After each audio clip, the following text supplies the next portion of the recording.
Okay, let's check this real quick.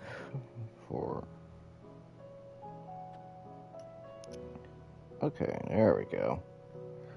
Alright, good evening everyone, Z here, and welcome back to Final Fantasy XVI. So, I know what some people will be wondering. Z, you have a Call of Duty showcase tonight. Or, that was the plan. So, apparently, do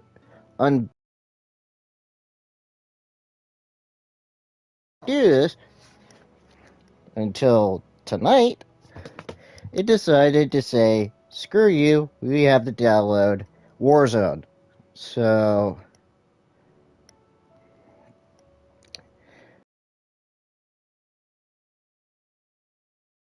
forward to showcasing Lara Croft. That was in the Tomb Raider bundle. So, that's not gonna happen tonight. So, you get some more time with Final Fantasy 16 for tonight. And yes, I know that I kind of want to get a head start on some of these side quests that we have here. Like, not to mention, there's like a whole bunch of them. Like, I'm not kidding. Like, not just in a hideaway, but all of these are side quests. And not to mention, if we go back to the hunting board, there's more beasts to take down, so...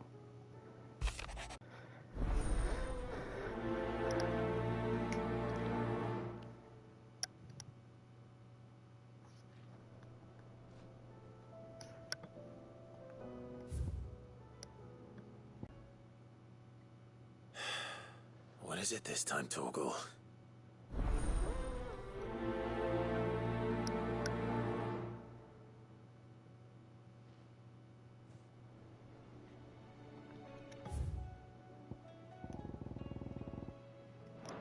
Should be good there.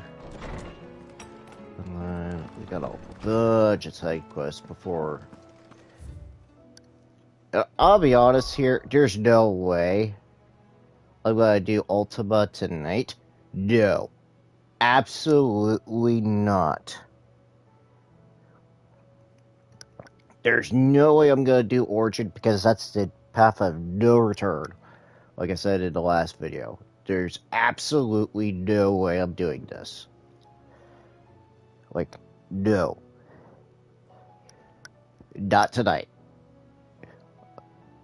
I just want to get a head start on some of these side quests here for tonight, and then we'll see where we're at. If I have to, we'll do another one. Clive, my boy! Rutherford informs me that we owe you our thanks. Hadn't intended for you to get involved, but such are the times we live in, huh? I would have done the same for anyone else. You're far too modest, Clive. You'd make a terrible nobleman. But tell me, is the realm truly in as dire a state as Rutherford suggests? From what little I saw, you were right to be worried. I suppose I should have expected the worst. But I was rather hoping the great and good of the realm might have things a little more under control. Alas, it seems that firm leadership is in short supply these days, and without it, the people are bound to lose their way. We must move quickly. But where do we start? True, the challenges that face us are many. But in my estimation, there are two key areas to be addressed before any other. The realm's armies and her larders. As you've seen firsthand, it's every man and woman for themselves out there. Certain cities have banded together to try and maintain some semblance of order, yes? But such cases are few and far between. And yet, the only remedy for the chaos that faces us is unity.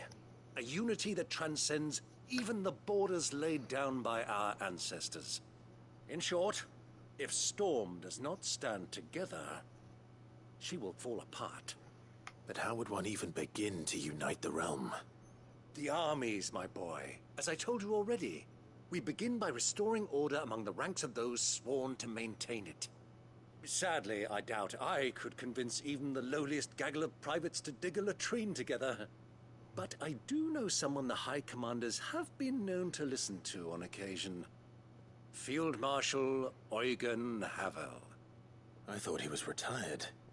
He was, until an Akashic army tore through Randalar and killed most of the rank and file. There is no man alive more capable. Literally. And as luck would have it, I've already spoken with him on the matter. Of course you have. And he's agreed to help. On one condition. That he first speaks with you personally. Havel has always been a man of frustratingly rigid principle, and he has certain qualms about clasping arms with, well, with an outlaw. I extolled your many virtues as best I could, of course, but the old goat was adamant that he be allowed to appraise you in person. You don't mind, do you, my boy? Of course not. As long as chaos reigns, we will never build a better world. I'll do whatever it takes. And if the Field Marshal wishes to speak with me in person, then so be it. That's the spirit. I'll leave for Randalar at once. Would you send a Stolas? Of course. Rutherford is already in the Dalmekian capital. I'll have him tell Havel to expect you forthwith. Excellent. Thank you, Uncle. No, thank you, Clive.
Okay.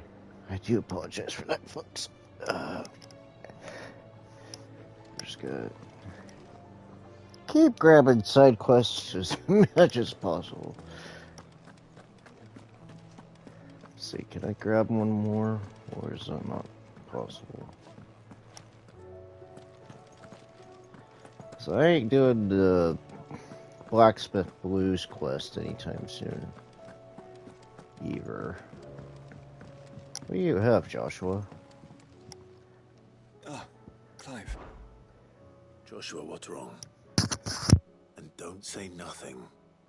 It's not nothing. I've received word from Cyril. The Undying have found Father's will, or something akin to it. His will? How and where? In the crypt beneath Rosalith Castle. After Kupka was kind enough to drive out the Imperials, the Undying took the opportunity to recover what relics of the Duchy yet remained. And in the process of doing so, they found a letter from Father. I'm surprised anything. Would you join me?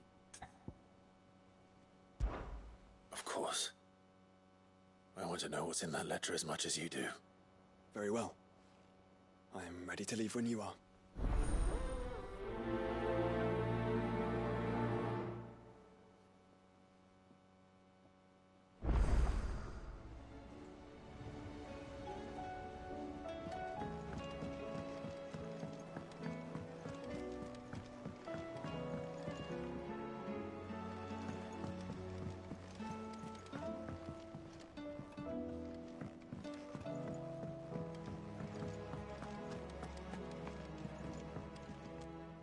Vivian, I read your note, and I'd be happy to help you find the book you're looking for.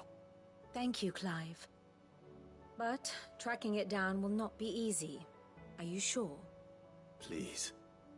You have always granted me your wisdom and insight whenever I asked. It's only right that I return the favor. Or at least attempt to. You are too kind. Alas, what I ask of you is rather more trying than delivering the odd lecture.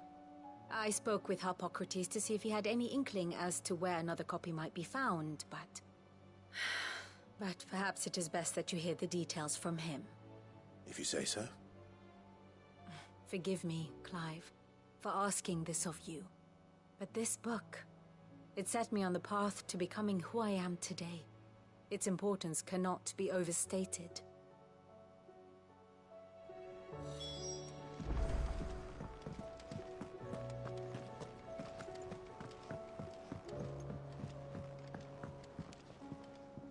Sid, I was wondering if you could help me. It depends what with. A bearer, but recently freed from his bonds, is keen to join the Curse Breakers. As you know, the work we do is not easy, which is why we test every volunteer's suitability. I was hoping you could oversee this one's evaluation. I don't mind, but why this one? Because he wants to be a scout. Our ranks are filled with men and women capable of breaking chains and putting slavers to the sword. But scouting, we're few with the nose for that, which is why we still rely so heavily on Gav. And since he accompanies you on so many of your missions, I thought you might be better placed to recognize the traits in him that we should look for in those who'd fill his boots. Sounds reasonable. So you're happy to oversee the boys' test, then? One can never have too many scouts. Truer words, Sid. I'll let the initiate know that you'll be attending his trial, and that he is to proceed directly to Northreach in readiness. No time like the present, eh? No time like the present. I'll await you there.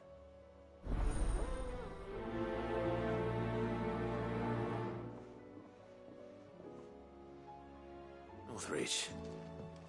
I don't suppose they could have chosen somewhere closer.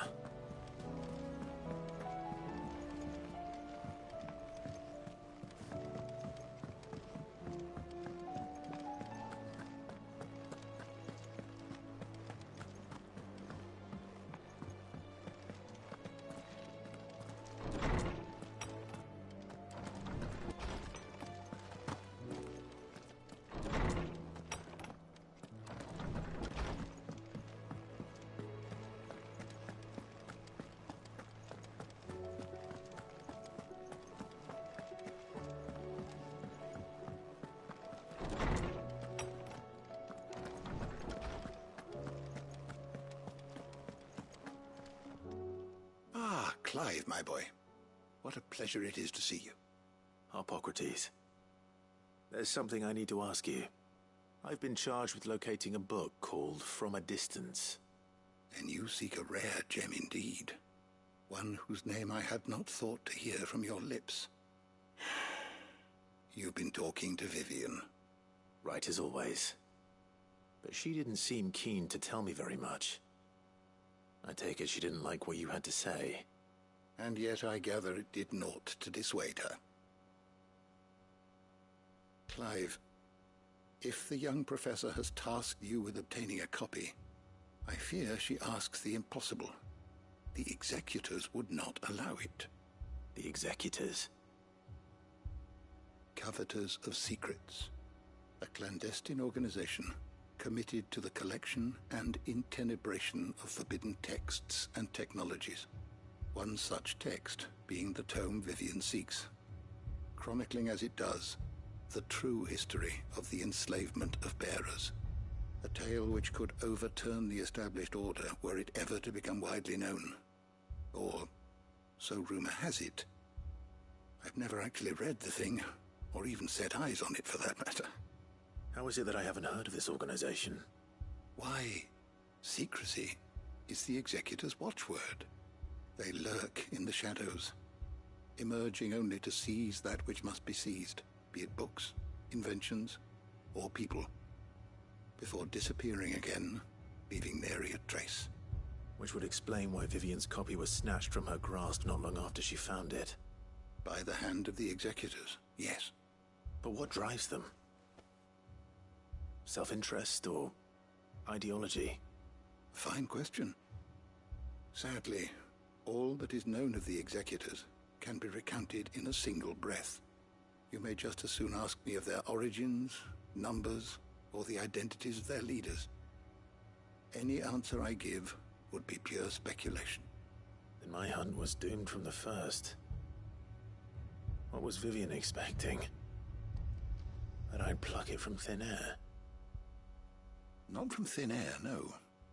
From ash. Rumors of the Executors are rife among the scholars of Storm, but rather less so across the Strait. I have a friend. Well, I had a friend in the village of Garnick, a collector of rare tomes, upon which subject we would oft correspond. Alas, I have heard naught from him since the skies fell dark. And no doubt he too has turned. But though he did not mention it by name, it is possible that a surviving copy of From a Distance yet rests upon one of his many shelves, quietly awaiting discovery. If you were, by some chance, able to save even a single book from the poor man's library, I know his soul would rest easier. Very well. When I next find myself in Waloed, I'll be sure to pay Garnick a visit.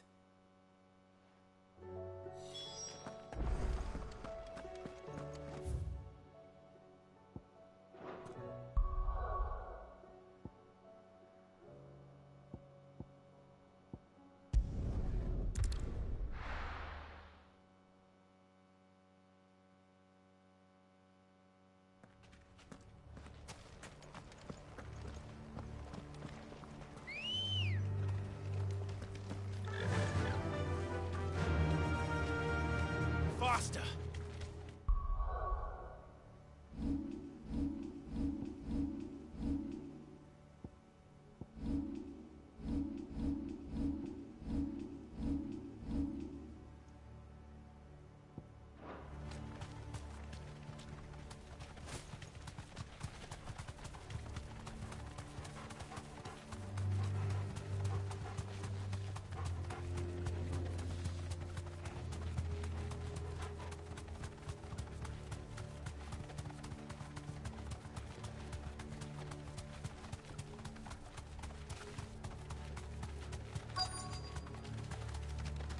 The entire village looks abandoned.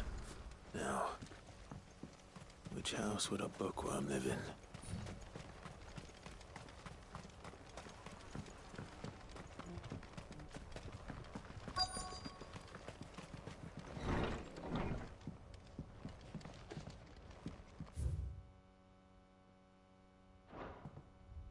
This is a Royal Army logbook.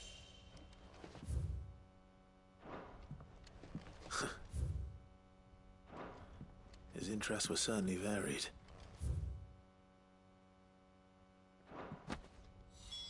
This is it. But if what it says is true, I need to get this back to the hideaway.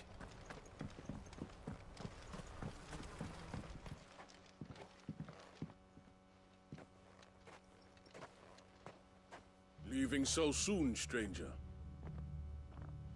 We've been watching you. From a distance, so to speak. Subtle. I know who you are. Then we need not waste time on introductions. Hand me the book. Leave it in our care and return to your life. Your care? Do you mean to burn it, or bury it?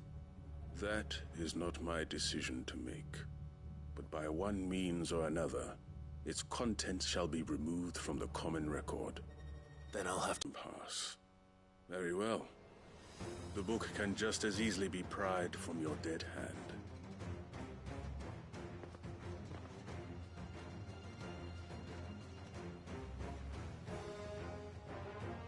Let's see, shall we?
Impressive.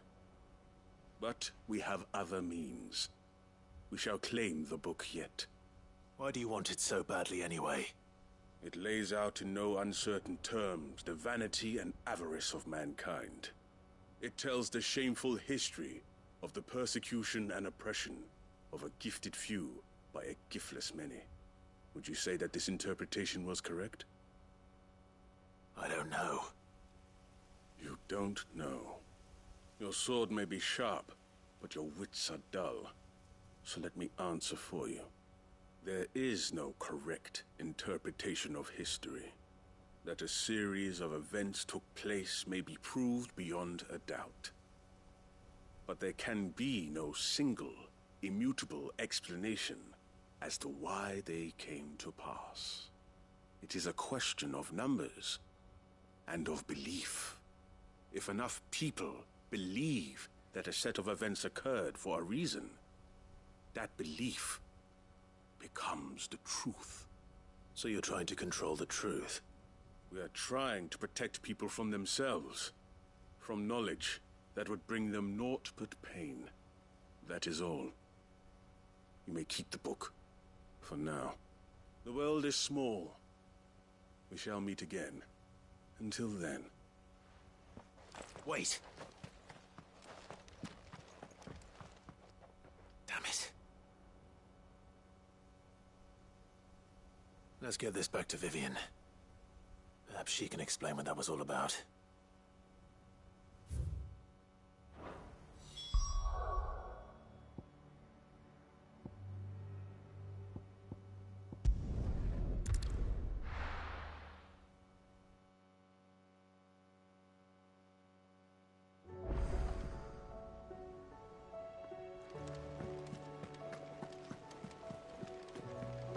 There's something about it. I feel like... Sid, do you have a moment? By all means. It's my old master. Seems there's no escaping her. She found some way to send me a letter. And something else. Records from a Waluda prison. Seems they were keeping a lot of bearers there. How did she come by such a thing? Finding bearers always was her strong point. And it seems the cells of Balmung Dark are full of them. Foreign captives, the masterless. Bearers no one would miss. And even better for her, bearers with no one to look after them. When ether started lapping at the walls, the jailers fled. Leaving the bearers to be liberated by whoever happened to come along next. Sid, I'd like to believe that I've earned your trust by now. And while I'm well aware that you've forbidden Cursebreakers from traveling to Waloed, I can't let those bearers die in their cells. I'd rather risk shipwreck on the Shadow Coast than leave them to starve. We'll be needing the Enterprise if we're going to navigate the Narrow. Does that mean... I'm making an exception, but we travel together. And we stay no longer than we have to. Ash is an inhospitable place at the best of times. We save as many as we can, and we leave. Thank you, Sid. There was a name in the prison register. A name from my past. Chadwick. Another of my former master's protégés. A gifted soldier, and the closest thing I had to family. The thought of him held captive in that place. He must be very important to you. He was. Is. Then we find him. The entrance to the prison lies in the shadow of Ravenwit Walls, just beyond the portcullis. We should head there as quickly as we can. I only pray there are still bearers alive to save. As do I, Doris.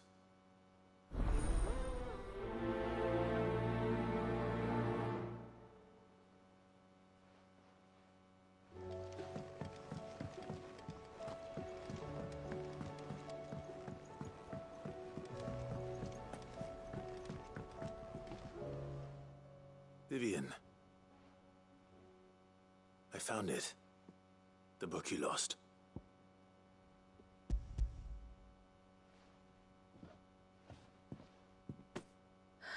You found it. Thank you, Clive. Even though I asked this of you, I was not entirely sure it would be possible. I feared the executors had seized every copy. I met with one of these executors, and I convinced him to let me keep it. He told me something. That the truth is just a matter of collective belief. And that if enough people believe a lie, that lie becomes the truth. It does. But it also means that the truth is not immutable. That it can be changed. Provided that those who wish to change it can convince enough people that their perspective is the correct one. As the sad history of the Bearers proves. You said that the book inspired you to become a scholar. It did. Or its author, rather. She was a heretic, you see. A firebrand and a dissenter. A gallows stood ready for her in every corner of the realm. And by shunning society, or perhaps being shunned by it, she stumbled upon a truth so potent that an entire realm trembled at the prospect of its utterance. I, too, have always felt somehow set apart from the world of men. Yeah, Stranger right, you to my think own I'm gonna get species. fished by the night. She taught me that my solitude was not a curse, but a gift. And that, though my journey to the truth might be a lonely one, what I don't found think at you my realize the... destination would be I'll more have than to worth the show it cost. after this. Do you still feel that way? That you're not one of us? Honestly, I'm not entirely sure anymore. Since coming to the hideaway, I find my thinking somewhat clouded. Perhaps the result of studying mankind from a rather closer perspective than I had intended. But the more I study, the more I find value in this perspective. In looking not from the outside, but from within. So if you'll permit me, I'd like to continue my work here. Remember, Clive, when enough people believe, belief begets truth. Give the men and women of this benighted world the gift of truth. Make them believe in you, as I do. I'll try, Vivian. I'll try.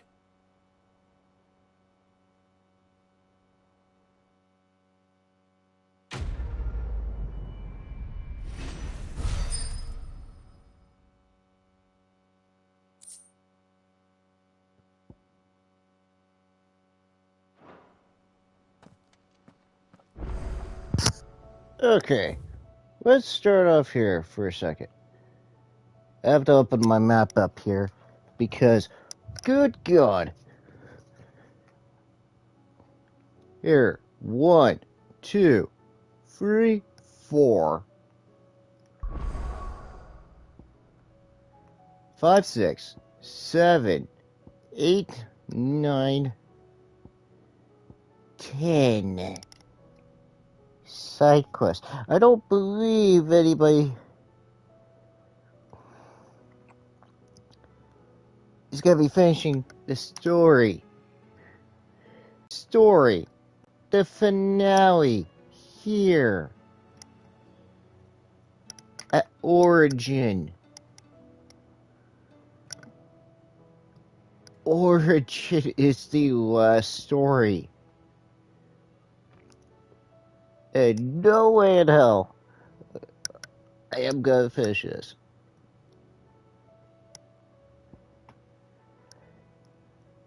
Yet. Because these things here are simple.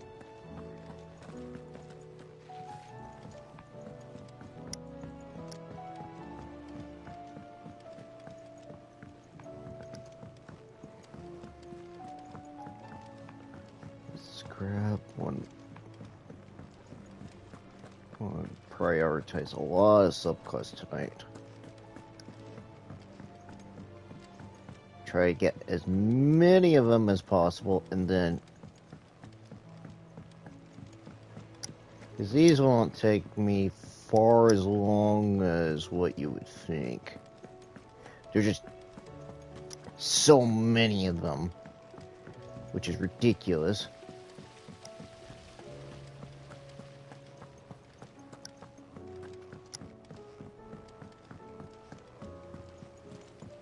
What do you think happened to...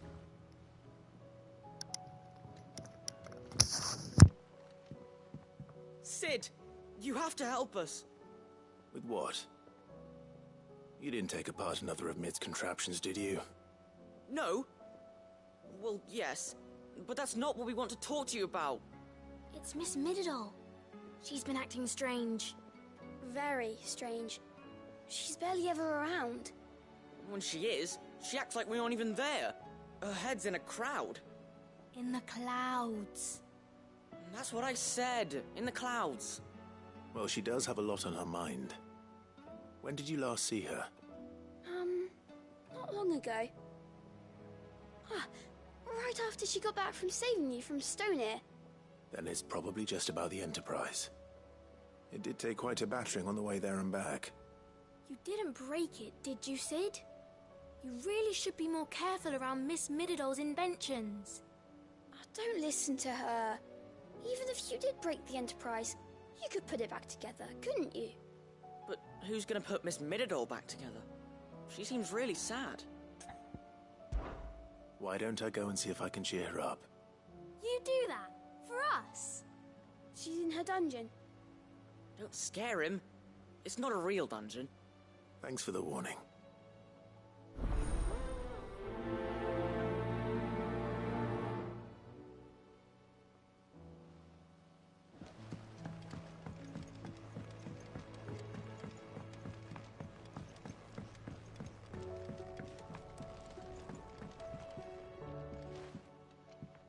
Mid, if you have a... That's it! I knew it! The answer was right here under my arse all along! If this doesn't steer to the skies, nothing will! To the skies? You aren't trying to give the Enterprise wings, are you? What else would I be doing? The children seem to think you're avoiding them. They're worried about you. Is this really so important that you need to shut yourself away from everyone? The Enterprise is already the fastest ship in the realm, and that's with the sea beneath her. But what if she weren't bound to the waves? What if she weren't bound to anything at all? It's not fair. The gods get the skies all to themselves, so I'm gonna do something about it. The Fallen had their chance, but they relied too much on magic. And see where that got them? But not me. I've discovered how to do it without. Well, almost. First, I need to make a prototype. And is that a one-woman job? Are you volunteering? I'll have you know the Enterprise is my baby. But if a godfather's offering to lend a hand, I'd be happy to take it. First, I'll need oil, and not just some old drippings from Miss Molly's spits in the Tub and Crown. Refined stuff, like they make in Ordil. Then I'll need some bone, or shell. Light, strong, preferably no longer attached to the beast it belongs to. If it's beast bones you're after, I'm sure the Cursebreakers will know where you might find some. No, they'll know where you might find some. You're the one who offered to help, remember? I should speak with one of the Cursebreakers before I set off for Old Hill. See if I can't find this bone while I'm there as well. Has Midadol mentioned a new project yet?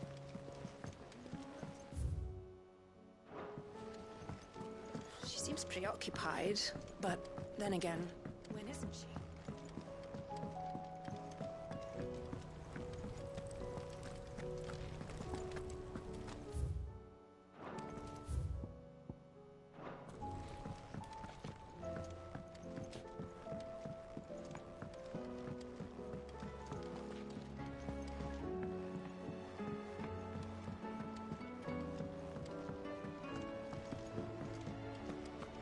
I will not let them be forgotten. Sid, may I have a moment? Of course. It is an honor to finally speak with you. My name is Herman. I've been with the Cursebreakers for some time now, and I wish to be deployed to Ash. Any assignment will do. No. The lands across the Narrow are too dangerous. I will not send good men and women to risk their lives needlessly. Why would you want to go back? I need to retrieve something. Something important. I was raised in an orphanage. The Badbach Conservatory. Or rather, I was held captive there. It was not a place of nurture. It existed solely to turn bearer children into mindless weapons. We were tortured until we feared no pain. Tormented until our hearts turned to stone, and few ever survived long enough to become tools of the last king. I can't imagine. I lost so many. I can't even remember all their names, but they must be remembered. They cannot fade away, faceless and forgotten. The Institute was run with military precision. Every child measured, every name recorded, every death logged with meticulous care. Sid, allow me to travel to Ash and recover the registry so that my brothers and sisters might live on. You were a good friend, Herman. But the fact remains that Ash is simply too dangerous. Sid, please. Even should it cost me my life. Too dangerous for you, Herman. But not for me. I'll go to Badbach and find the registry. You will? I won't let you risk your life. I don't know how to thank you. You can start by telling me where I'll find this orphanage. Vida Grace. Hidden in a forest, overlooking the plains. All right. I'll see what I can find there. May the mothers guide you.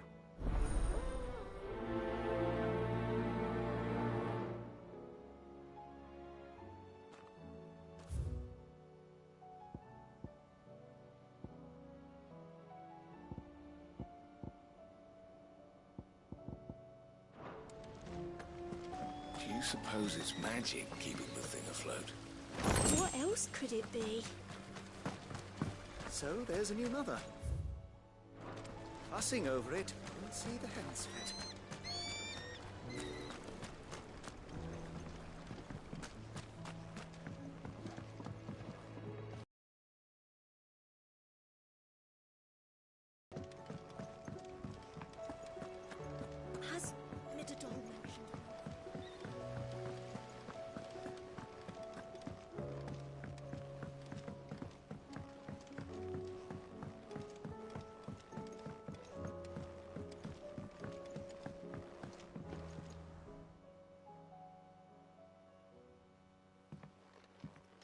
Pining for something, boy. What is it? What do you see out there? I never did ask where you got that anklet of yours. From Sid, that's why. On the day he brought him home. That long ago? And you're only thinking to ask this now? Sid saw that the pup had a habit of gnawing on his leg, since you ask. Clap that there iron on him to keep him from doing it. What was wrong, boy? I'll take like as not. Must have been hard on the poor whelp losing his loving masters at such a young age. Doubly hard in being a frost wolf, torn away from his icons and all. Sid would always tell him, you want that iron gone, you find what it is you're looking for. I reckon what he were looking for was you. I'm sorry, Torgal. Sorry for making you wait so long. Let's get that thing off you.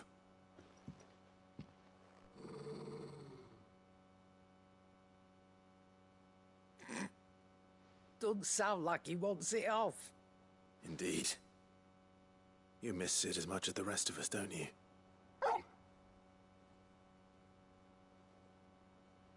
You want me to go with you somewhere?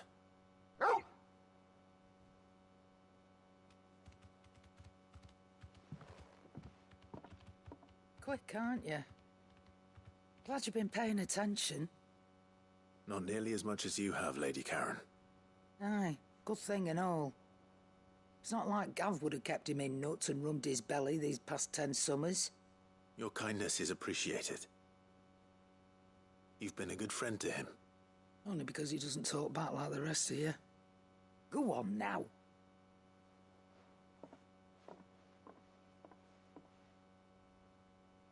Where to then, Torgal?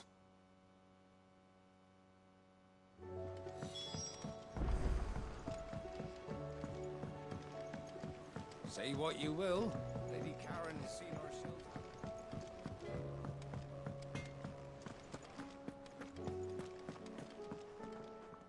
All right, Torgal. Where are you taking me? I'm going to need a little bit more than that, boy. Do you have a better hint for me? Unless you've already given me one. Back on the rear deck, you were looking west, toward Rosaria.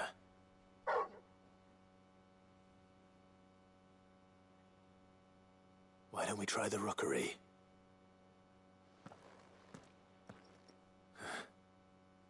I haven't been to the island in almost 20 years. To Port Isolde, then. Fingers crossed the old mooring is still there.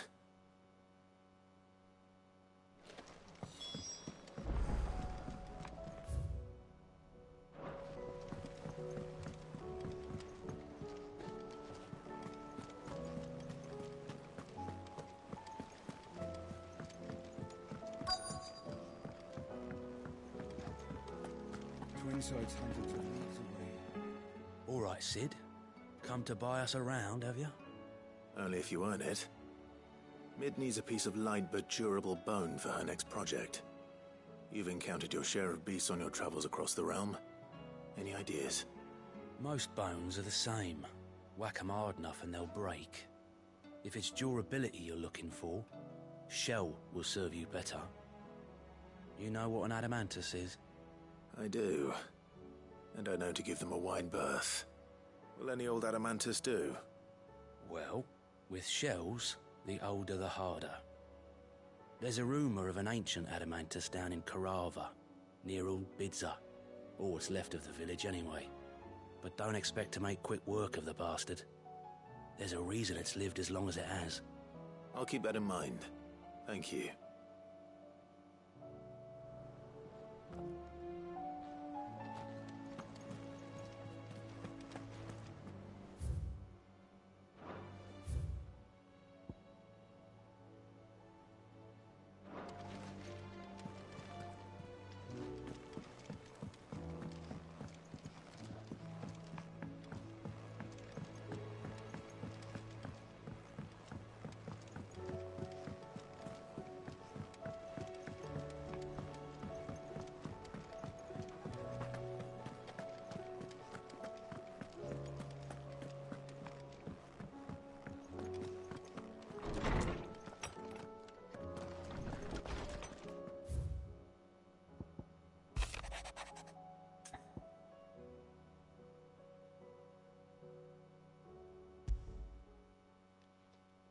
It's usually me making demands of Hippocrates.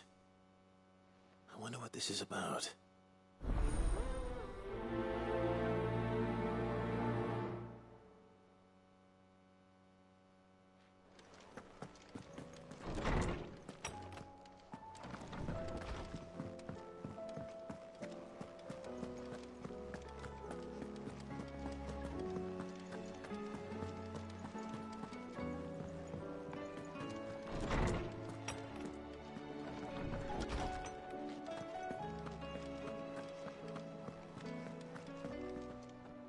Lawsman Hippocrates. I received your note. Ah, yes. I expect you're wondering what this is all about. You spoke of making amends with Dion, but I can't imagine what for. Then I should begin by telling you that I was once his tutor. This was some years ago, of course, before I joined Sid in his hideaway. At that time, I was counted among the foremost scholars of Oriflamme, and was accordingly invited to the palace to supervise the young prince's education, all to ensure that the future emperor had a firm grounding in, well, everything an emperor should. History, religion, commerce, government. Alas, our time together was cut short when Dion left to join the Dragoons, his studies no longer being deemed necessary. I had not expected to meet with him again, least of all here. Have you spoken with him? No, I have yet to find the right moment. His Highness always seems so preoccupied, especially when alone. I would not wish to disturb his ruminations with idle words of greeting, not when I know he dwells upon the evil Ultima had him commit in the Dominion. The guilt weighs heavily on him, I know. But as you say, that was Ultima's doing. Surely you can't blame yourself. When I first met him, it was not guilt, but his people's expectations that weighed heavily upon him, and I did nothing to ease that burden. He bore it alone, until the day he could not bear it any longer. It is one of my greatest regrets that I only ever offered him my wisdom, when what he truly needed was friendship. The blame for Dion's transgressions lies not only on his shoulders, but on mine. I see. I'm ready to help you in any way that I can. Then I beg that you bring me a wild wyvern tail. Apothecaries across the ages agree that even to glimpse such a flower is to be granted inner solace. Fabulists and fraudsters all, of course. But there is oft a seed of truth to be found where even the most outlandish opinions align. Well, it can't hurt to try. Where can I find this flower? And how will I know it? You have seen cultivated wyvern tails before, I trust. The lily-white blossoms from whose roots the poisonous ink for the brand is distilled. Well, those which grow in the wild differ only in their purple hue. The harsher the environment in which they are raised, the deeper the color. There is a waterfall in Rickmal's roost across the strait, where the flowers once grew in abundance. Whether they still survive there, I know not. But try as I might, I can find no likelier location. It's all right. I'll find you a wyvern tail one way or another. Thank you, Clive. And please, be safe.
It's still here. After all these years. Lots more than I remember. And you're a lot bigger. You might have to swim, boy.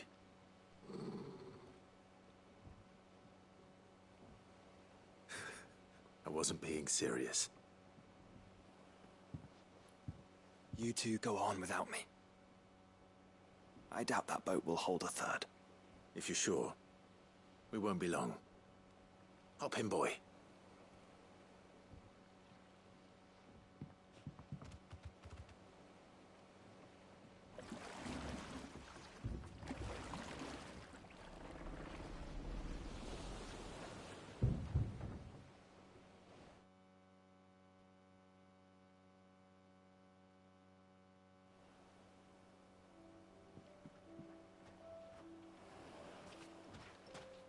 This place hasn't changed at all.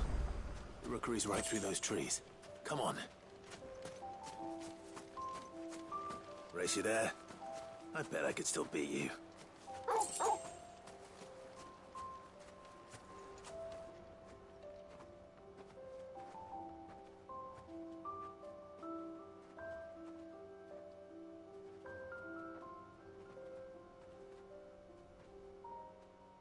Here we are. This was our hideaway. Wasn't it, Torgal?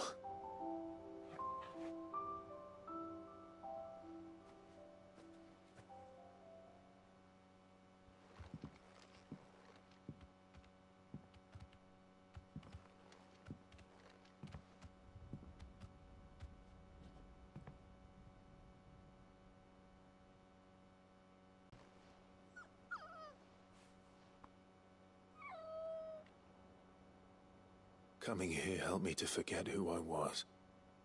Or wasn't. Prince, shield. Son his mother could love. Had I been any one of those things? Perhaps.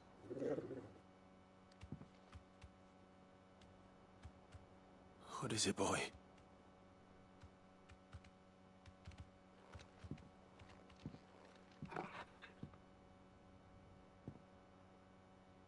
This is all from the castle. In Phoenix Gate. Did you bring these here? My sparring sword.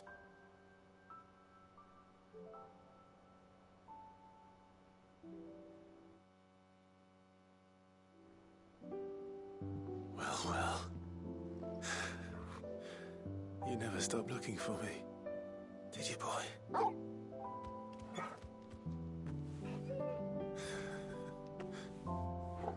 Thank you, Torgal. For never giving up. For never forgetting.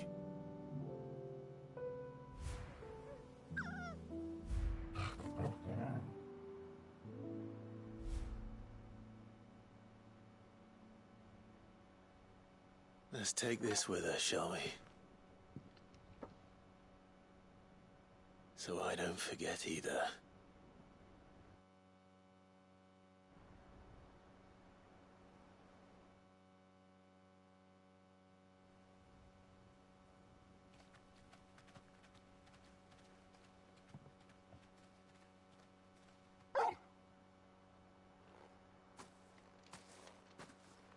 That's not the way back to the boat, Torgal. All right. I'm coming. I think I know where we're going.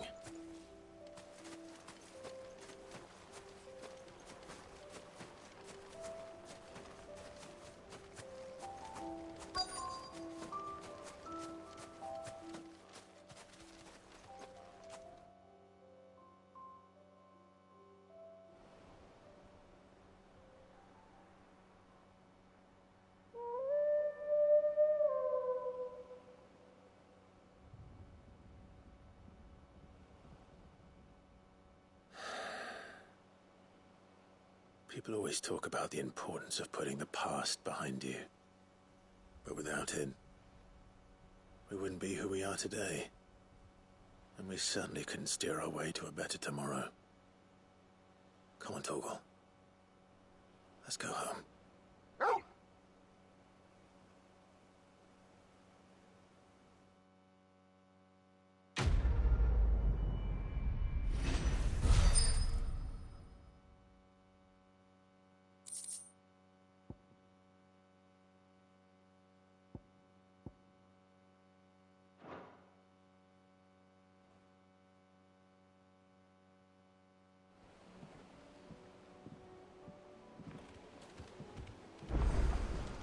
Sorry for the wait. We're ready.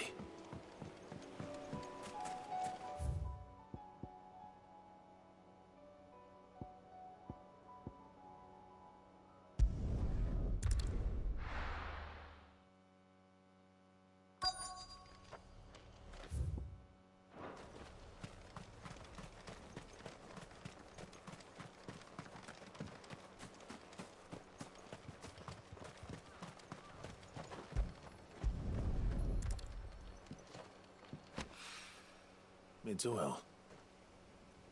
After what happened here, it's a miracle there was any left at all.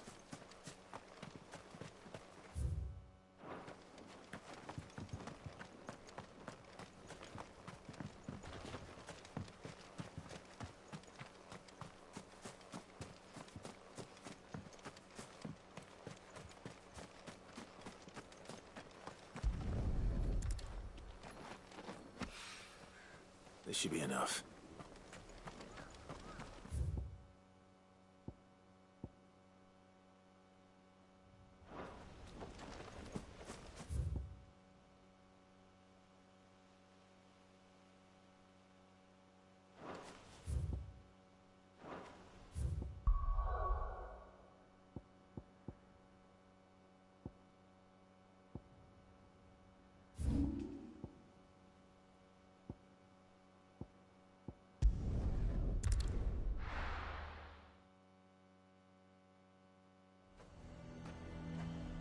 Nazaire might at least have mentioned where in Northreach he'd be testing this recruit. Who do you think?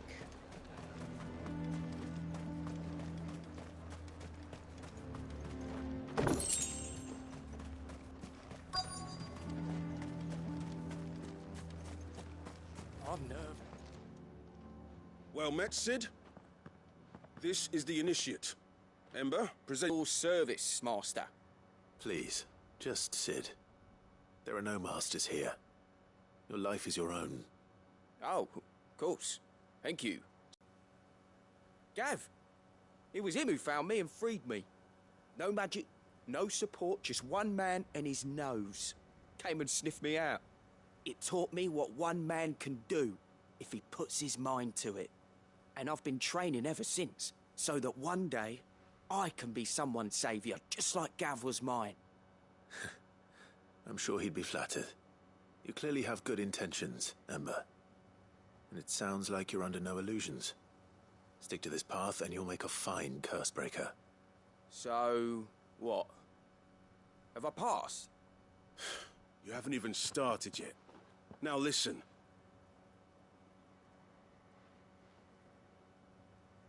Not far from here is an Imperial lookout, Eastwatch. The guards there record all their sightings in a logbook. You are to find it and bring it here. And bring it here, right. Anything else? No. Sneaking into a heavily guarded Imperial outpost and stealing the logbook would be quite sufficient. You will need to assess the situation, determine a point of entry, create a distraction and effect an escape, all without being discovered and thrown into an Imperial oubliette. Ember, Gav isn't our best scout because he can do everything. It's essential that you know your limits. Know my limits, right. I won't let you down.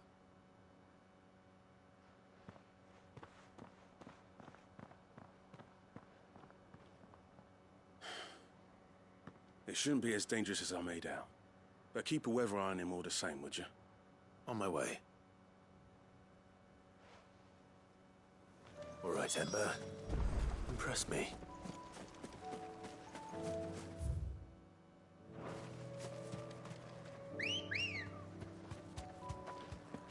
come on. Yeah!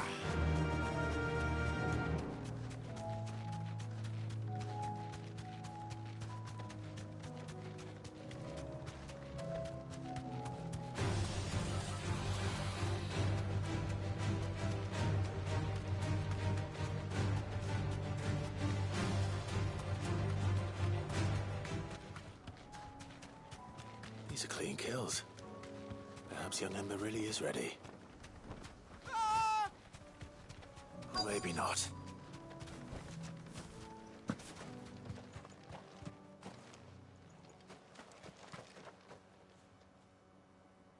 Damn it. Ember, draw your sword! I can't! Then run! If you want him, you'll have to go through me.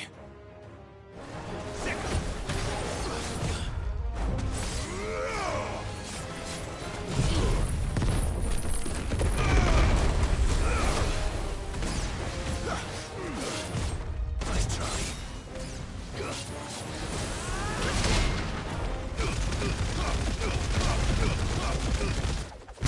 All yours, Morgul! Let's go!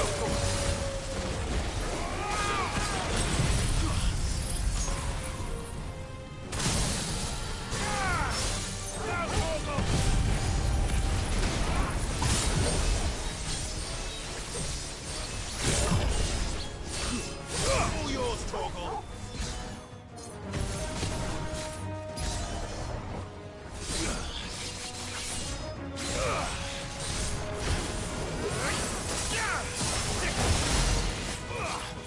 Go, Torgal!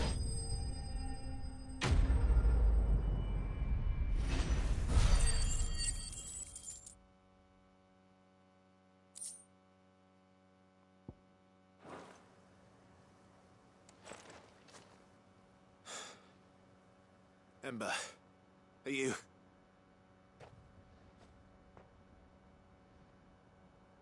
Gone. Of course.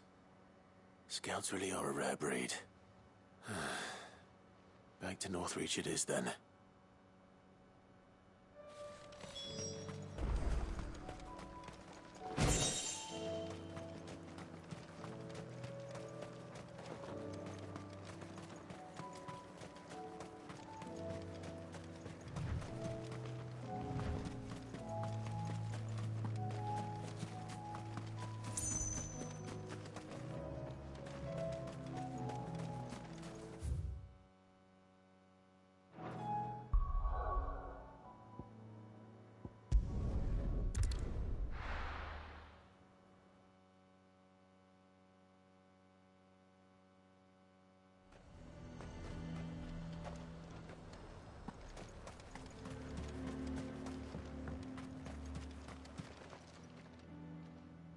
I didn't expect you back so soon.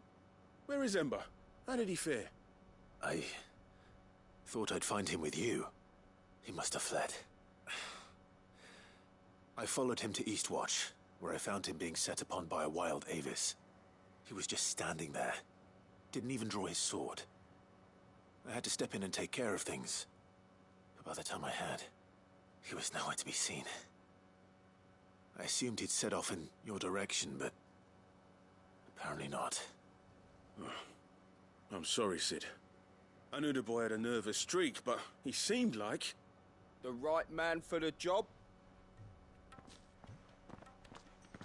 I believe this is the logbook you tasked me with retrieving. Eh? How did you... Don't you tell me you breached the tower while Sid was busy saving your skin. What? Wasn't that what you asked me to do? To bring the thing back without getting caught? He has you there, Nazaire. And he did it all on his own.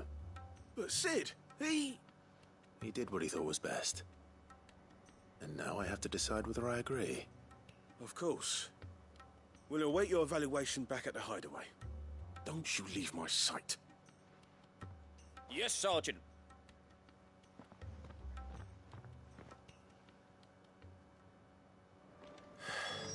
This won't be an easy decision. A fortress?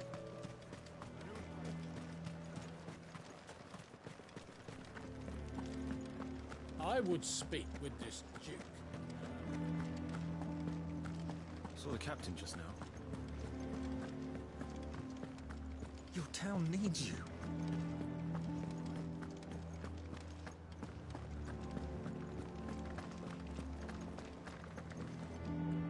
Do you have a moment, Clive? What is it? It's the Duke, unsurprisingly.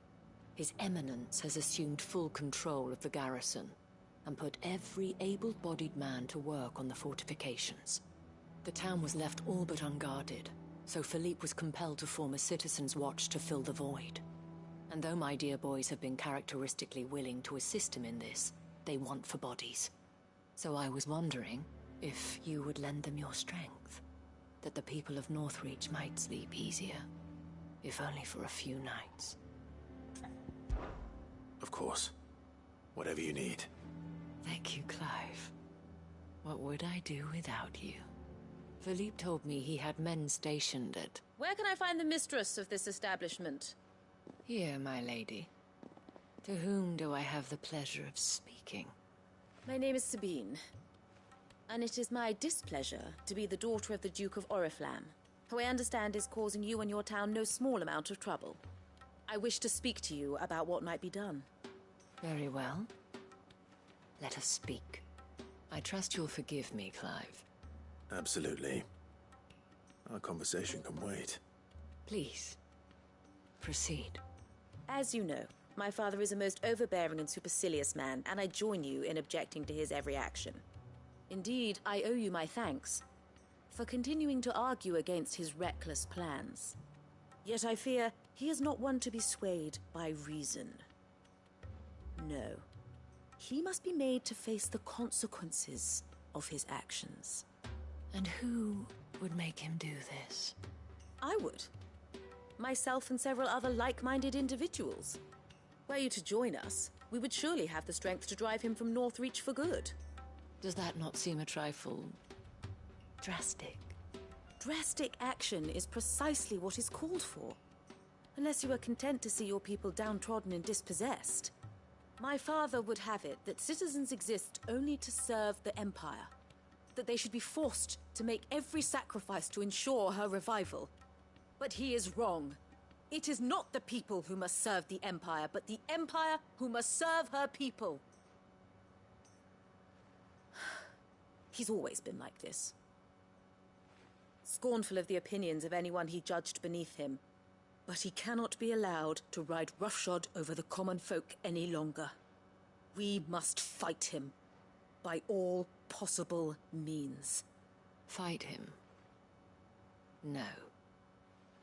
My purpose is to quell the tension in Northreach, not to stoke it. Respectfully, my lady. Our only chance of saving this town depends upon every one of us uniting against our common enemy. Your father and his followers included. While I understand your frustrations, I cling to the hope that he may yet be won round. False hope, I assure you. But I see that your mind is made up. I shall bother you no longer. If you will extend me the same courtesy, I bid you good day. She certainly has spirit. Indeed. But unfortunately for us, that spirit is only likely to harden the Duke's resolve, which may be enough to seal the fate of this town. Not that she cares. This is all about her and her father. Families. I'm sorry, where were we? Ah, yes. I was about to tell you of Philippe's plans for the town watch, but perhaps it's better that you heard them from him. I believe he's in the market, if you'd be so kind as to seek him out. Right away. It's just a pity I cannot join you. I'd like to see the two of you in action together.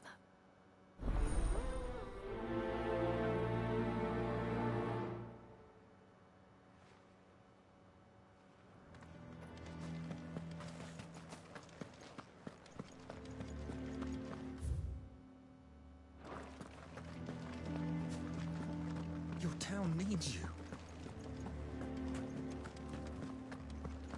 Saw the captain just now.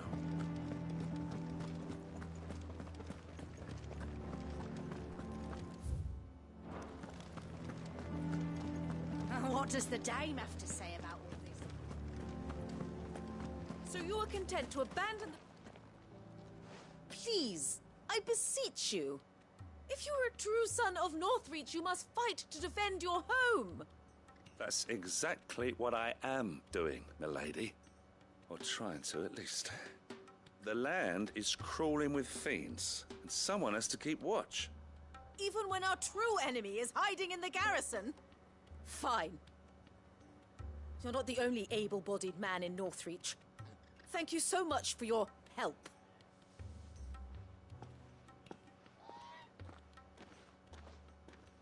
She cornered you too, then? Could hardly get a word in edgeways. Like father, like daughter, eh? She made an uninvited appearance at the Vale earlier, hoping to convince the Dane to join her in fomenting rebellion. I bet that went well. Her ladyship seems to have a way with people. Anyway, what brings you here? Our mutual friend thought you might welcome some help. Oh, she did she? Right as always. In fact, you're just the man. We've had some reports, you see. Sightings of, you know what. They're back. Seems that way. All over, too. We haven't been able to confirm anything yet, but if you're willing, you could go and see what's what. Right. Where should I look? You know Grieger's Weep? One of the sightings places them somewhere on its shores. I'm on my way. Thank you, Clive. I'll look into one of the other sightings. Let's rendezvous back here later.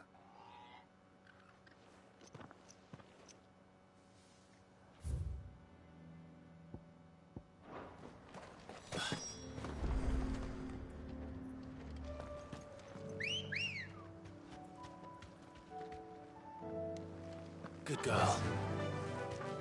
Faster!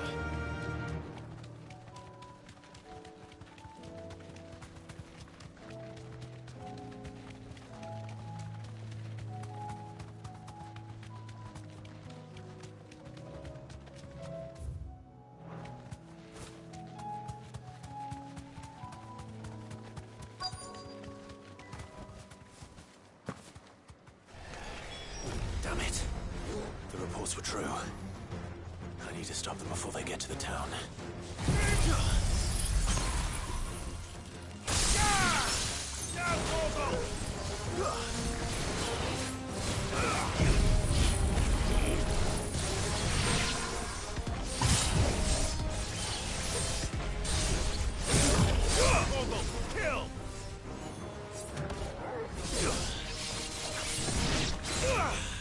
Go, Tor!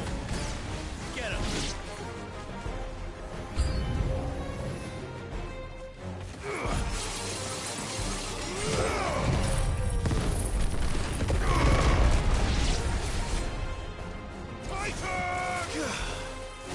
This one.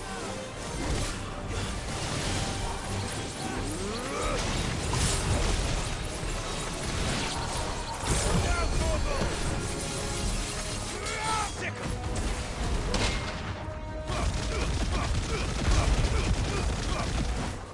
Torgal, kill! Attack! Get him!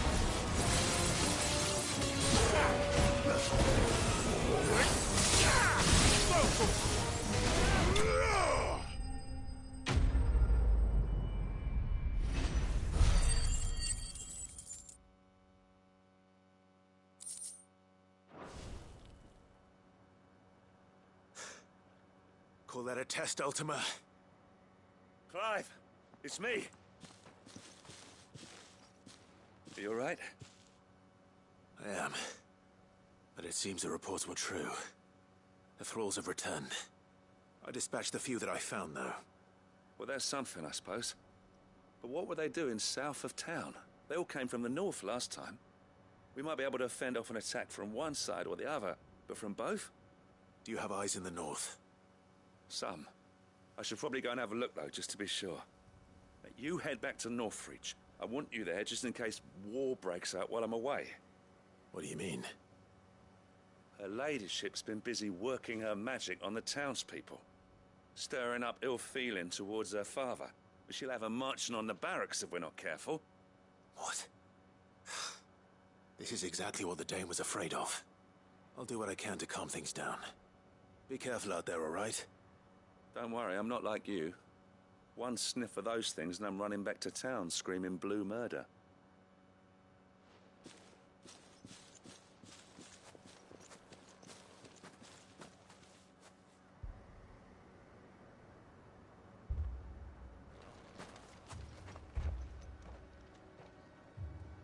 Do you not see, Father? The people of Northreach have given enough, and only a fool would ask for more. Listen to me, Sabine. Where would our people be without their country, hmm? The Empire is their sword and their shield. It is she that ensures they can live without fear. And now she teeters on the brink. Without their sword, how will the people fight? Without their shield, how will they protect their kin? Can the unarmed stand against the advancing hordes? No. But there is yet hope. A new shield, a new sword. A new empire. We can rebuild Sandbreck, just as great Grieger wills it. Perhaps we could, Father. But we don't want to. Not if it is built on the broken backs of the people. Please, let us not quarrel in the street. You must see that no good will come of this. Our fight is not with each other, but with the threat that draws ever closer to our gates. A threat that your sword has yet to rid us of, Your Eminence. You will hold your tongue, whore. You may have filled my daughter's head with your heresy, but I will not be corrupted. Corrupted? Your daughter's opinions are her own, as you would know if you had ever deigned to listen to her. At least I hope they are your opinions, and not posturing born of a family feud. Northreach deserves better than that. Northreach deserves better than you, Carla. Yes, I know who you are. The slut of Twinside who bedded a Branded.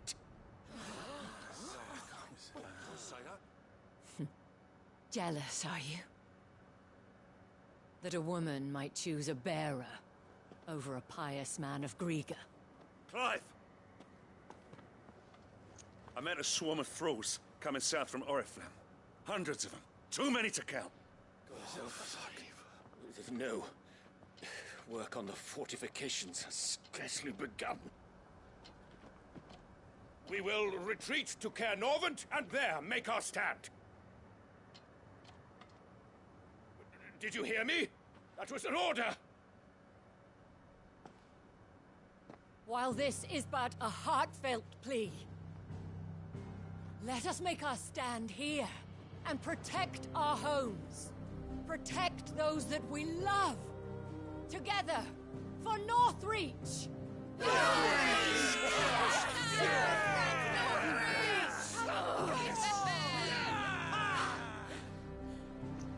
You heard the dame. What are we waiting for? Pikemen to the gates. Archers to the roofs. Quickly, come on!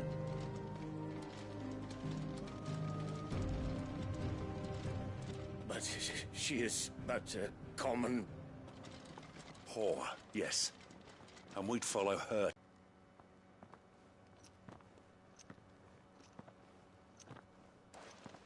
The men have their orders, and they look like following them. I got them spaced out at regular intervals. Whichever direction the thralls strike from, there'll be someone there to meet them. Thank you, Philippe. Rest assured the people will play their part. The herbalist has donated her stock of medicines to me. Should any of your men be injured, take them to the Vale. We'll see to them there. Thank you, milady. I will. I'll play my part too. You still want for numbers. Unlike the enemy. I only hope I can go some way to evening the odds. Philippe, can I leave the south in your hands? I doubt the thralls by the lake were the last of their number. Of course. I'll lead a party down that way so we don't get taken by surprise. What about you? I'll make my way up the road to Oriflamme. I fought a few of these things. And while I can't promise to hold them all back, I should be able to thin the herd. All right, but take care. Thank you, both of you. You can thank us when it's over. Till then, madame.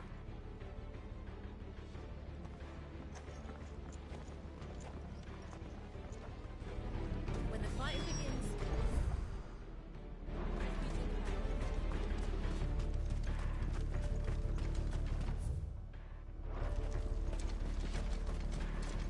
I want steel in the hands of every man.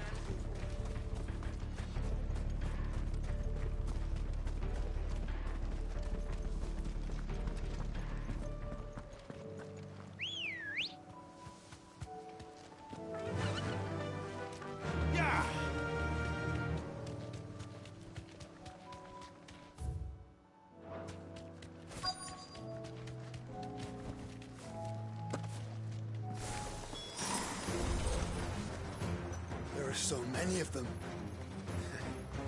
Not for long.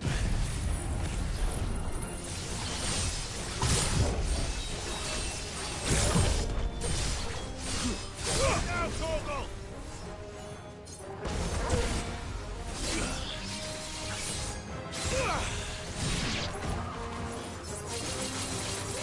Go, Torgal! This one.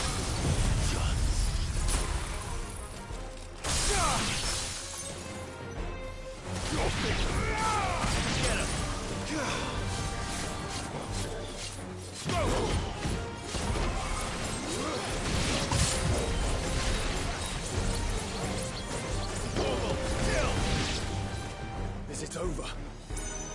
No. It's only just begun.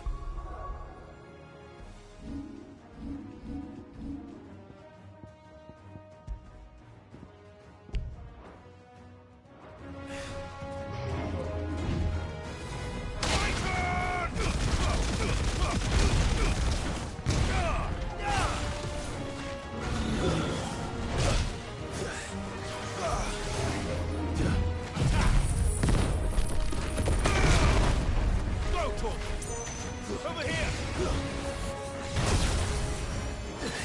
My strength is yours. Get him!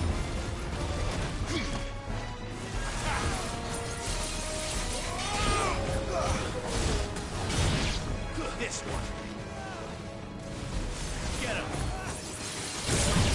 Go for him!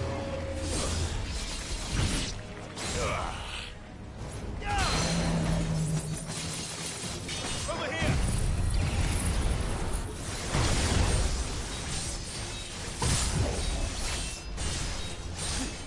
Down, Torgal!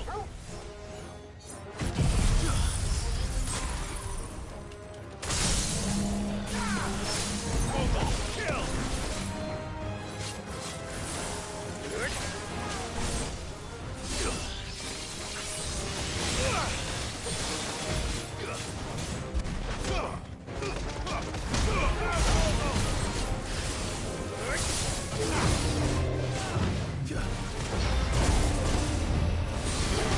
Let's try.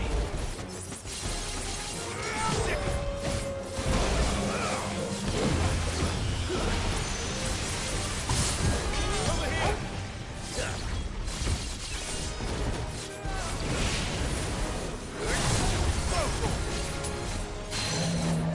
Over here!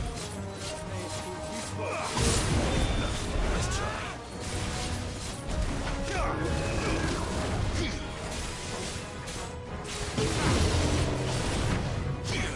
Slow. Get him!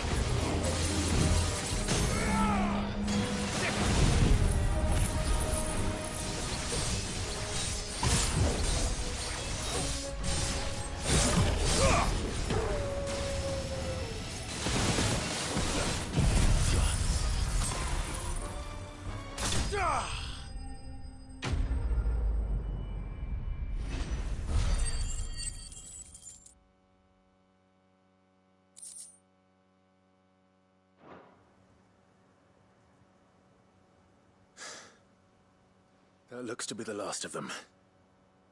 I wonder how the others fared. Better hurry back to town. Come on, Torgal.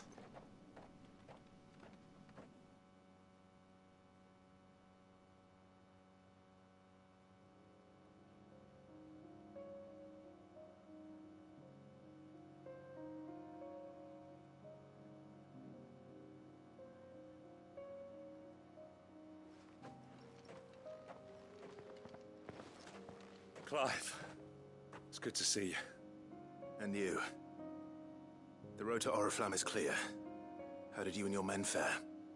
Well, we ended up fighting for our lives down by the lake.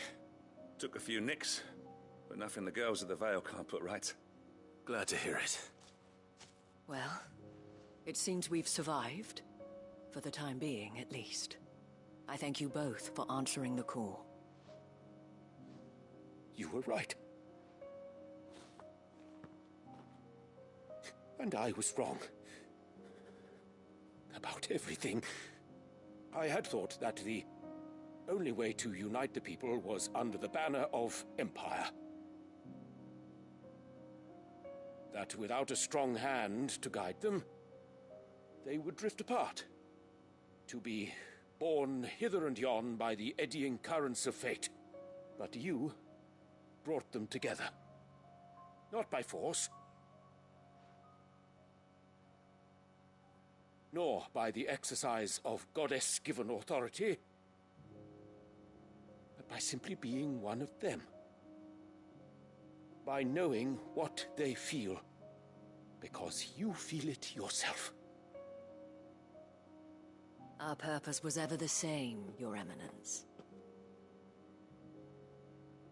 You were merely distracted by a loftier vision of empire and glory, while our eyes beheld matters closer to home. You have the right of it again. As did you, Sabine. His Radiance said it himself. Sanbreque is naught without her citizens. I forgot that, and I am sorry. I'm sorry too, Father. I should never have taken things so far. I only wanted you to understand how the people felt. How I felt. But my anger got the better of me. Do not blame yourself, my dear. This was my doing. I should have listened to you. To all of you. Your Eminence, Your Ladyship, I do not doubt that you came here with the best of intentions. But I believe the same could be said of us all. We all want safety, security, prosperity. Not just for Northreach, but for the entire realm. And we may yet achieve it. If only we work together. Will you join us in this? Yes. We shall. Thank you, Your Eminence. Now that that is settled, I must go and see to the wounded. The Vale's doors are always open to any soldier in need of relief. And today there are more than ever before.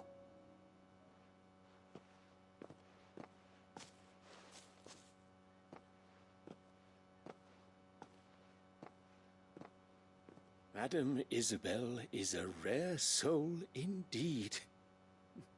In these dark times, I see that it is not men like me who should lead the realm, but women like her. You're right. If only I'd listened to her when I had the chance. Forgive me for saying so, milady, but you still do. The Dame said it herself. We can turn things around. We just have to work together. And that goes for you, too. You're one of us now. One of you? Well said, Captain. Let this be a new beginning. Not only for Sanbreque, but for us. Well, since there's nothing more to be done here, I should see if Isabel needs any help moving the wounded.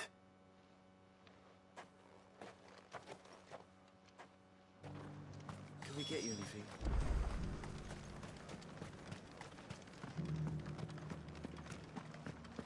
There's no need to worry any longer. I saw several soldiers being carried to the Vale.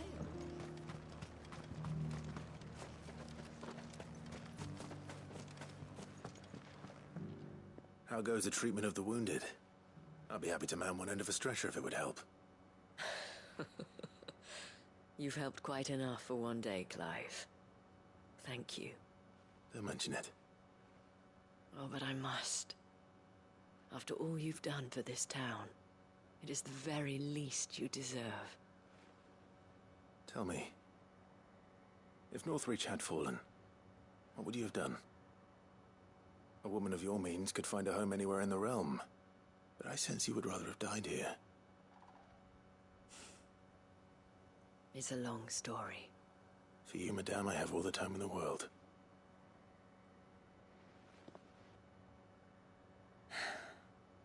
Very well. Long ago, I had a life in the Crystalline Dominion. I was Carla then, courtesan to the nobility. So sought after was I that it was only they who could afford my time. Alas, those halcyon days were not to last. For naive as I was, I fell in love with a bearer.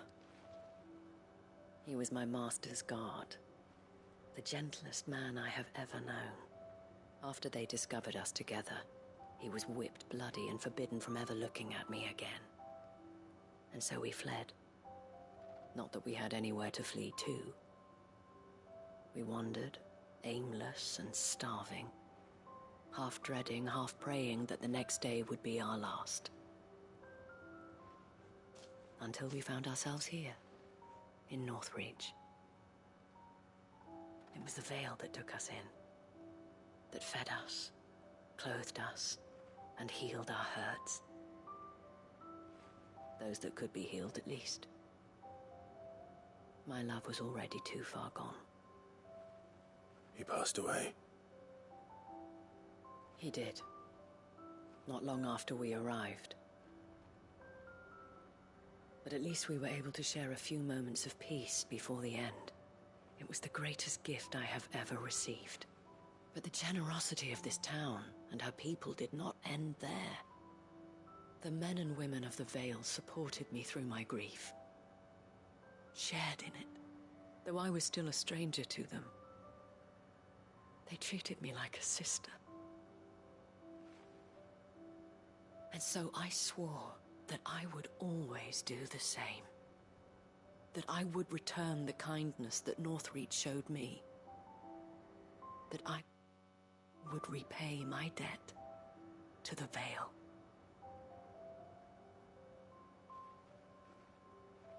Thank you, Isabel, for sharing this with me.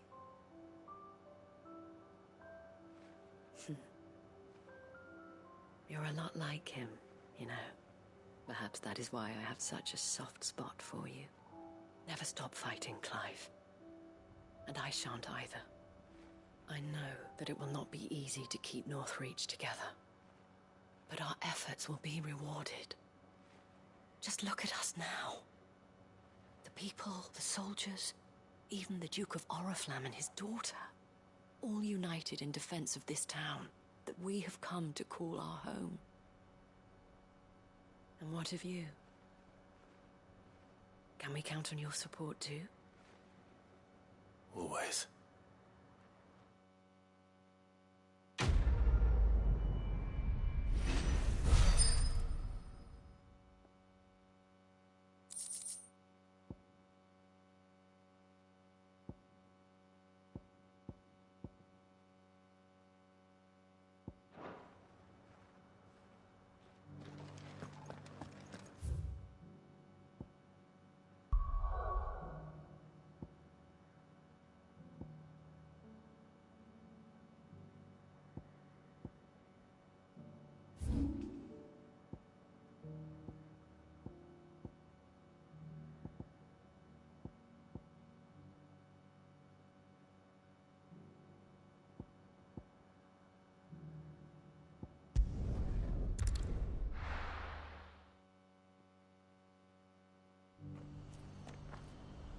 Do you see that too?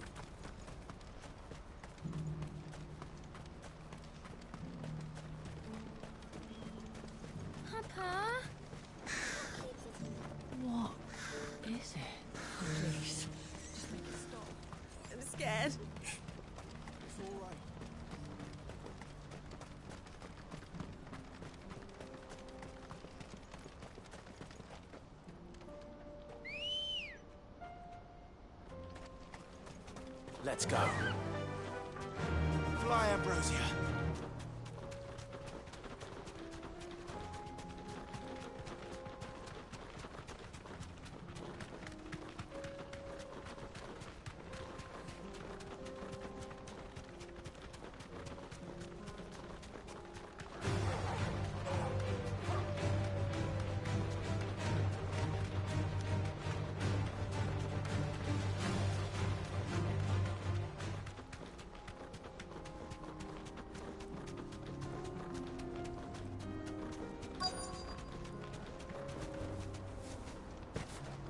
Can't be Rutherford, can it?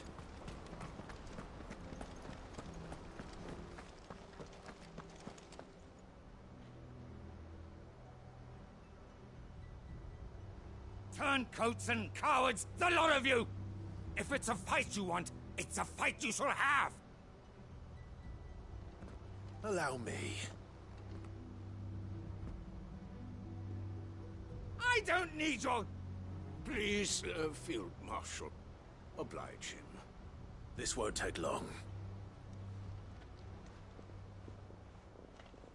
You're right. It won't.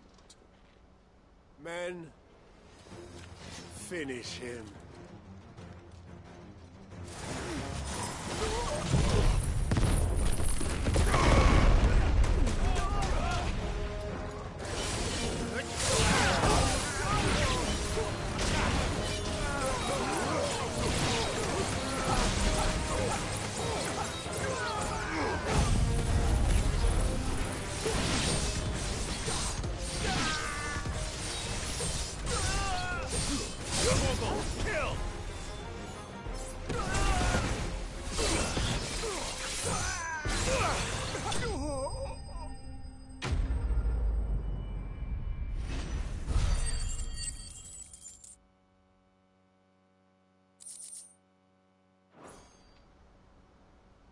A little longer than I'd have liked.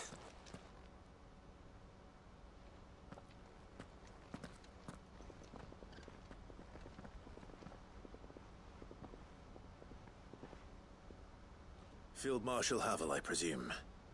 Are either of you injured? No, my lord. You arrived just as our escort turned on us. Fucking traitors. I'd heard reports of soldiers in the outlying regions abandoning the oaths they swore. But I hadn't thought the corruption had reached so close to the heart of the Republic. It's a fucking disgrace. Your interfering old bastard of an uncle tried to warn me, of course. My lord Marquis. Or is Sid the Outlaw more to your liking?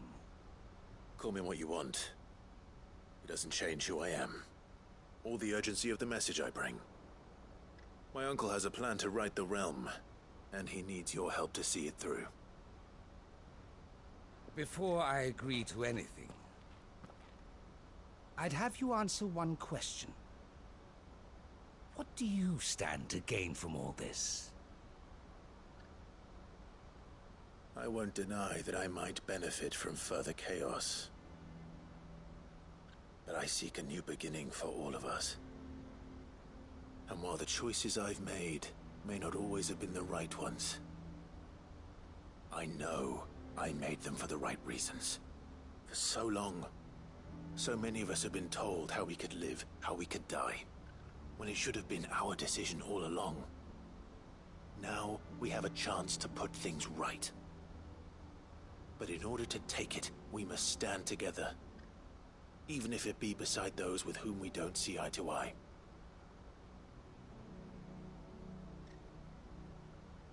Certainly not the words I expected from an outlaw. But perhaps your uncle was right.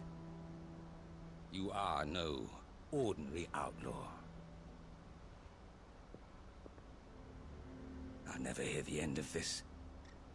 All right. I'll start by ordering my most trusted guard to bring the Dhalmekian fringes under control. Next, I'll make contact with my counterparts in the Imperial Army and see if I can't convince them to try and restore order in their own territory. Thank you, Field Marshal. But they are not the only ones we will need to convince. What do you mean?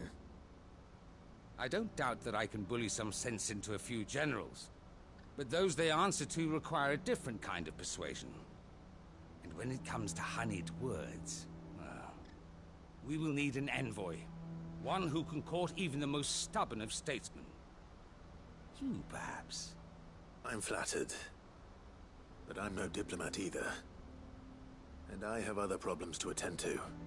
What we need is a skilled arbitrator. And I may know just the person. Is that so? And would he happen to be an outlaw too? Of a different kind, perhaps. Well, beggars can't be choosers. I suppose we'll all have to find a little of the outlaw in ourselves if we're to make it through this. Very well.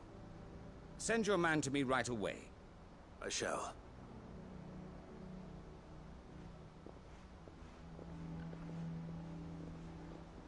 My Lord Marquis.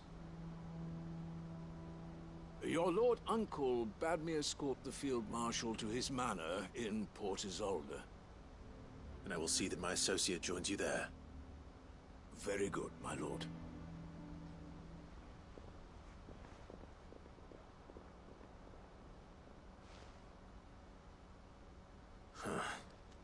An envoy. I'm not sure I'm the man to talk anyone round. I can barely convince my brother to take his medicine. No. This is a job for someone with experience. Someone like Quentin. I hope I can convince him at least.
Quentin, I have a proposal for you. Do you now? Something tells me you'll be asking more of me than a cask of Gotand gold. Go on then. Propose.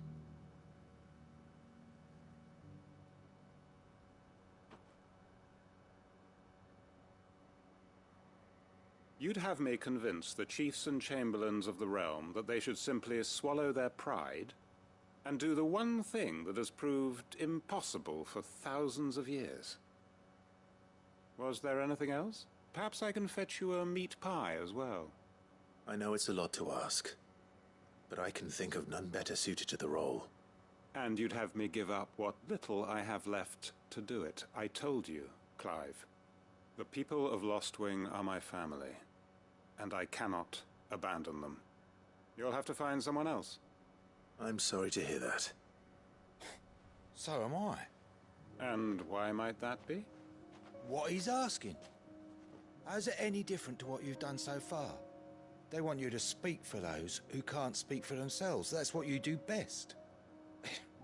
If it's the vineyard you're worried about, we'll see that the grapes are picked and the tons filled. You know we will. It's not that. Then what is it?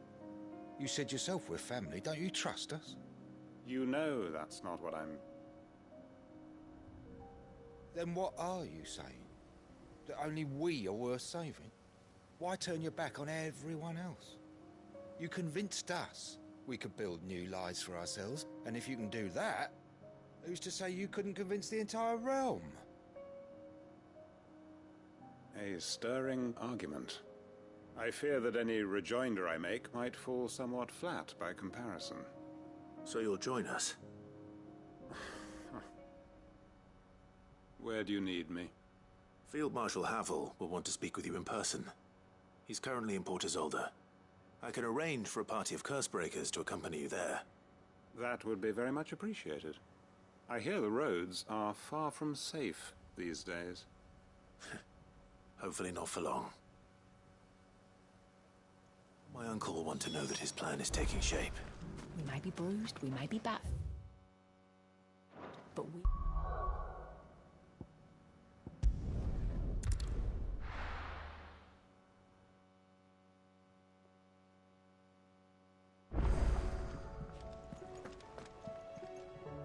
Uncle, I bring good news.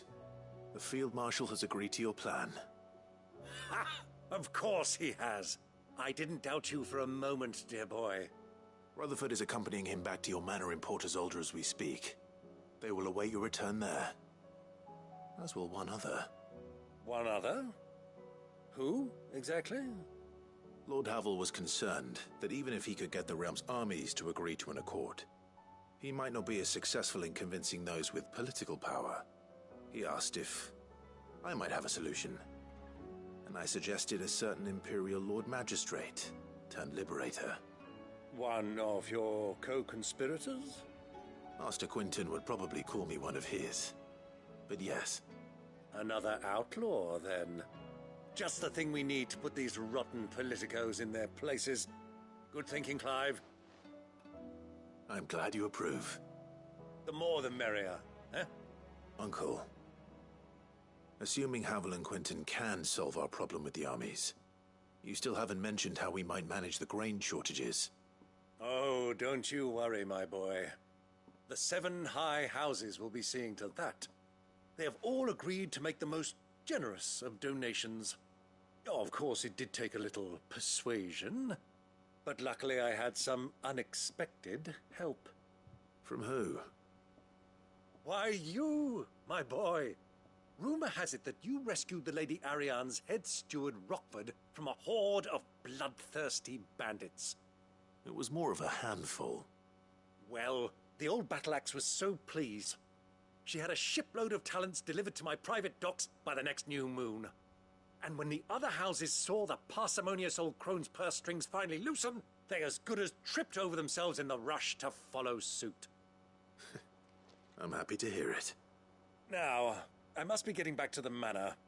Join us there at your earliest convenience, would you? Of course, Uncle.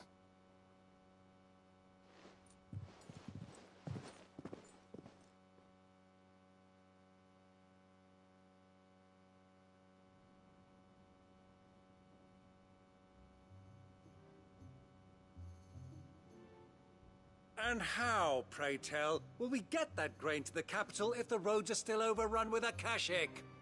You find another bloody road. I only have so many men, and I'm not about to send them headlong into an ether flood. That is, unless you'd have them turn as well. Well, I'd certainly eat less.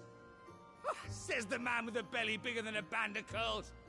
My soldiers actually need their rations. Without any food to keep them going, they'll be dead even before you've sent them on your fool's errand. If I may, gentlemen, perhaps I might suggest an alternative approach. Though supply routes are indeed disrupted, there is no shortage of ships. Indeed, they bob away in every bay from here to Randalar, awaiting a safe haven. Allow them to make port and fill their bellies full of grain. And once those who crowd the cities are fed, ferry the displaced back to the countryside to work the fallow fields. But I'm sure that you wish to continue your discussion. Forgive the interruption. 2 such firm friends as yourselves need no help from the likes of me. Rutherford spoke fondly of the great bond between you. Us? Friends? I can't stand the man! Clive, I'm beginning to question the quality of the company you keep. And what kind of company were you expecting him to keep? The man's a criminal! Criminal? How dare you? You are not fit to breathe the same air as this fine, upstanding young gentleman. Upstanding? He calls himself Sid the Bloody Outlaw! Once more onto the breach.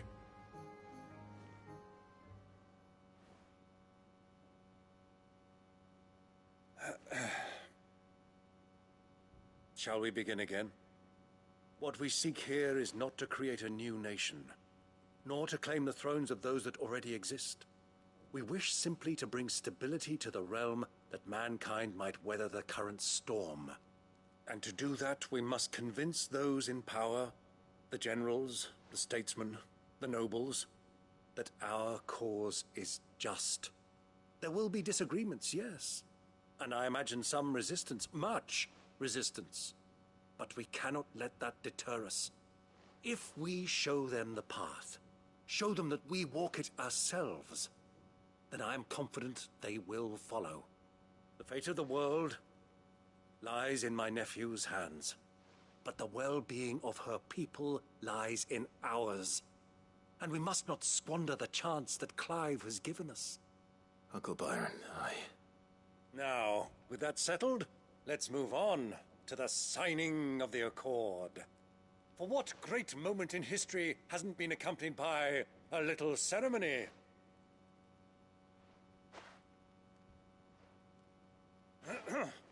Citizens of Valisthea, I present to you the Triunity. Rutherford, Mike Will.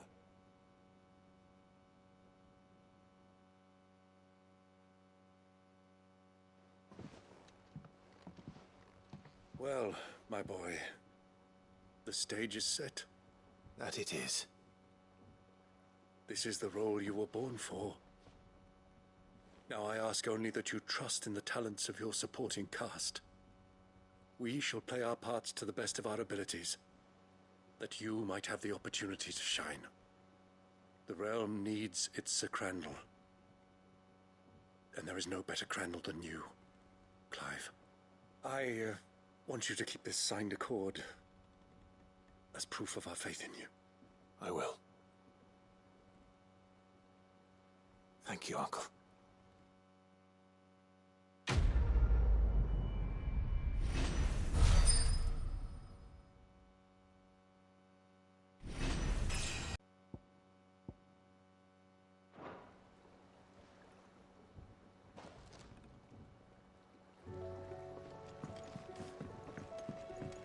What do you think that thing is?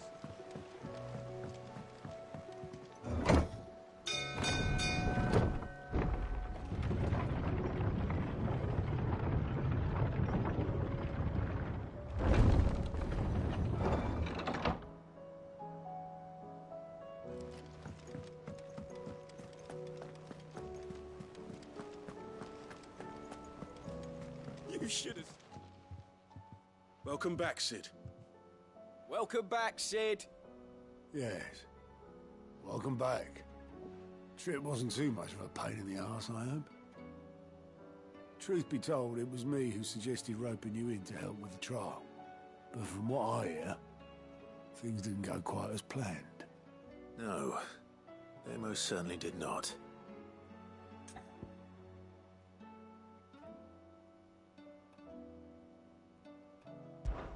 Ember lost his nerve in the face of a beast of prey, but he didn't lose heart.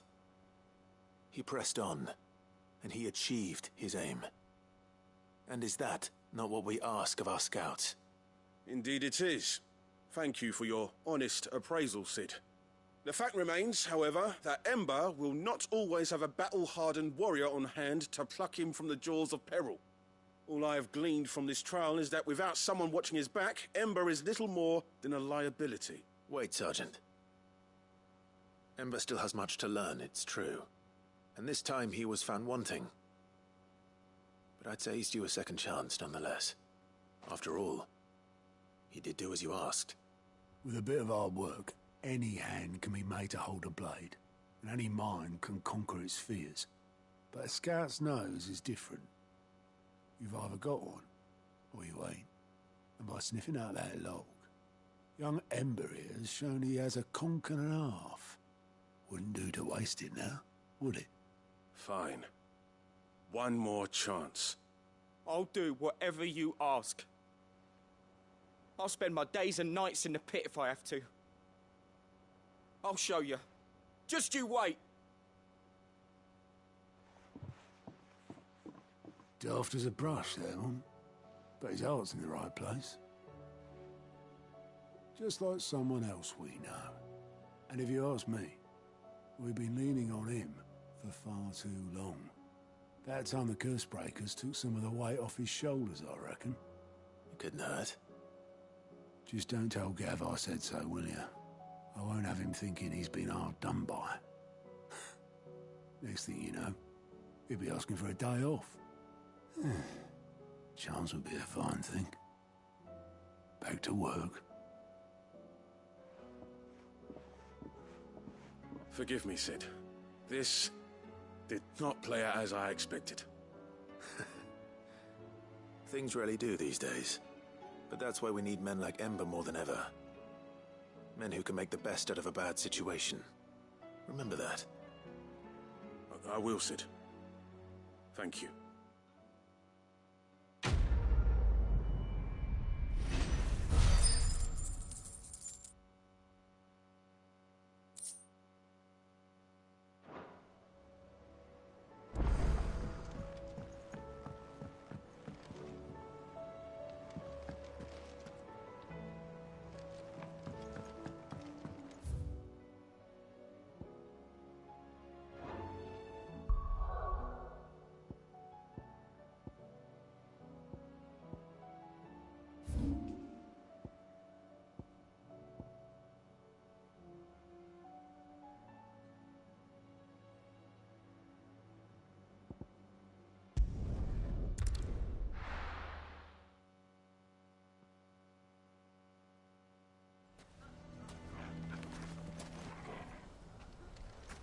What do you mean, don't jump to...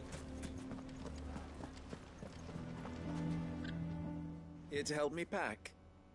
Thanks, but I'll be traveling light. I'm almost finished already, in fact. You're really going to go through with this, then? I am. But before I go, there is one small issue I'd like your assistance with. Well, two, in fact. If it's within my power to help you, I will.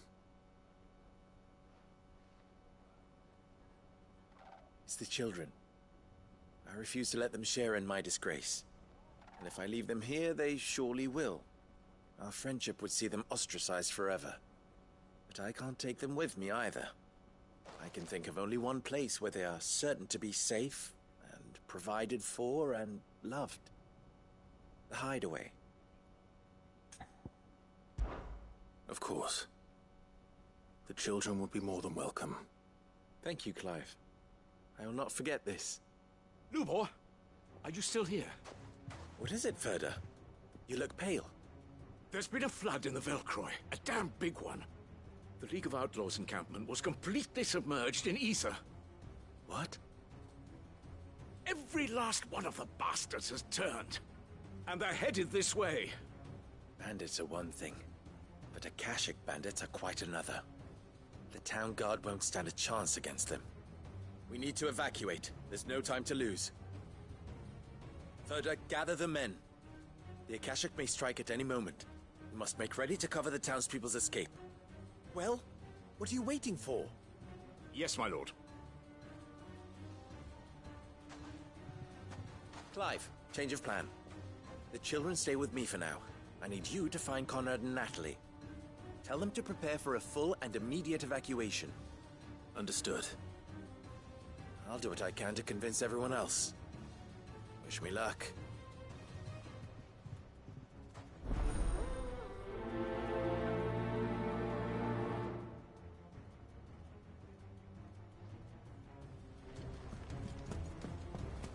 What's an... You have to listen to me. They're coming.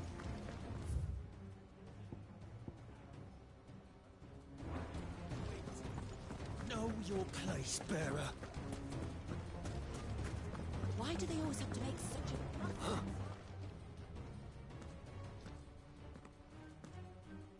Ah, it's you. What do you want, Lord Underhill? To pass on an important message. There's been an ether flood out in the Velcroy. The camp where the so-called League of Outlaws were gathering has been swallowed. They're no longer just bandits. They're Akashic now, and they could be here at any moment. You need to begin preparing for a full-scale evacuation right away. Oh, do we? And who was it who gave you this disturbing news, might I ask? Lubor, perhaps? The man spreading the same poison out in the square as we speak. You may believe his lies, my lord, but we know better. But why would he lie about something like this? Some twisted attempt at revenge, perhaps. If he had not been unmasked, he may well have been elected our leader. A great honor for one of his kind. One he might well feel aggrieved at having been denied.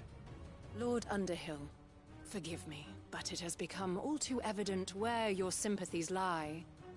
Lubor cannot be trusted, and neither, therefore, can you. You may not trust me, but for the sake of your people, ask yourselves if there is any chance that this is true. There isn't. You can be certain of that. Now be off with you. You're making a mistake. Come, Clive. If our words will not move them, then we must find another way to help save the town. You're right. Let's speak to Lord Furder. We need to evacuate!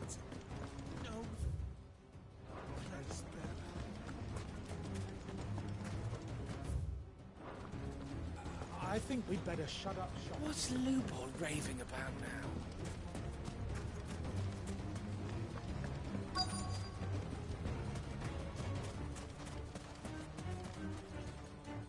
Lord Furder. Sid, what's wrong? I went to warn Conrad and Natalie about the Akashic, but they wouldn't listen. They've convinced themselves that nothing Lubor says can be trusted. The bloody fools. Which means the town guard can't be counted on for support. But I can. If there's anything I can do to help you defend Dalamil, you only have to ask. I appreciate it. Sid! Further! I've been looking for you everywhere. Victor? I thought you'd left. I couldn't abandon a friend in need. And Lubor is in need at this very moment. Come quickly.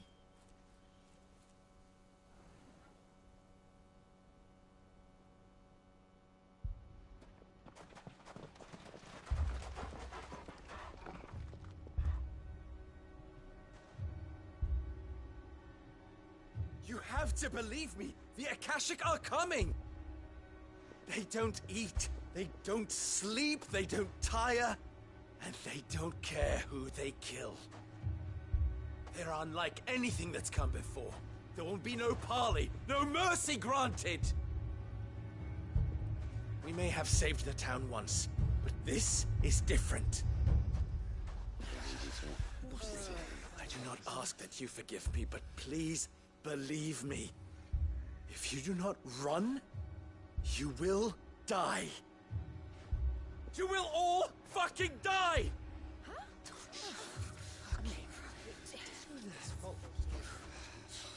You'd like that, wouldn't you, bearer? Yeah, with us out of the way, your kind will be free to claim Dalamil for yourselves. You should run! Run, bearer! Yeah, run! Far, far away! Just go on. Yeah. Yeah. Yes! Go on, then. Go on, go! Just go. Lubor. Wait. Someone's coming. Come on! Stop! You're hurting him!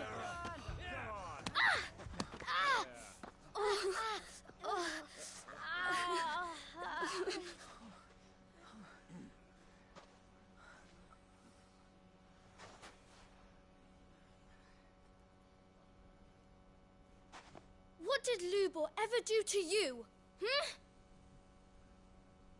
He solves all your stupid problems, and he keeps all of you safe.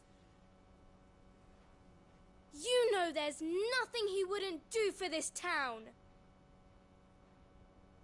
Who was it who made that cleaver you use every day, Conrad? And what about your counting table, Natalie? Who fixed that? Whose men make sure the streets are clean so all your boots don't get dirty? Who spends all day every day making sure things run smoothly round here? And none of you ever say thank you. Ever. But did Lubor ever complain? Well, does he ever stop smiling? He keeps this whole place going. And you act like it doesn't even exist.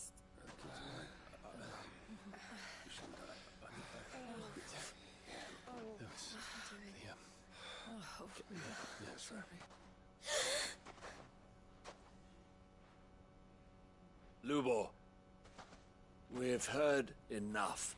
Wait! We will not run. The town guard will not abandon the very place it is sworn to protect. And I will not give up for lost the stores that we labored so hard to fill.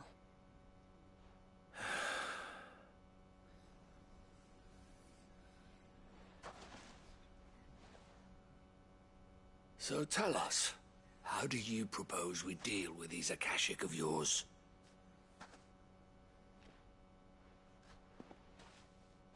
We won't run, but we will fight. All right, then.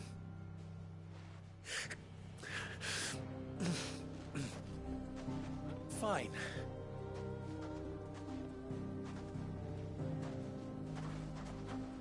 Gather round if you don't want to die.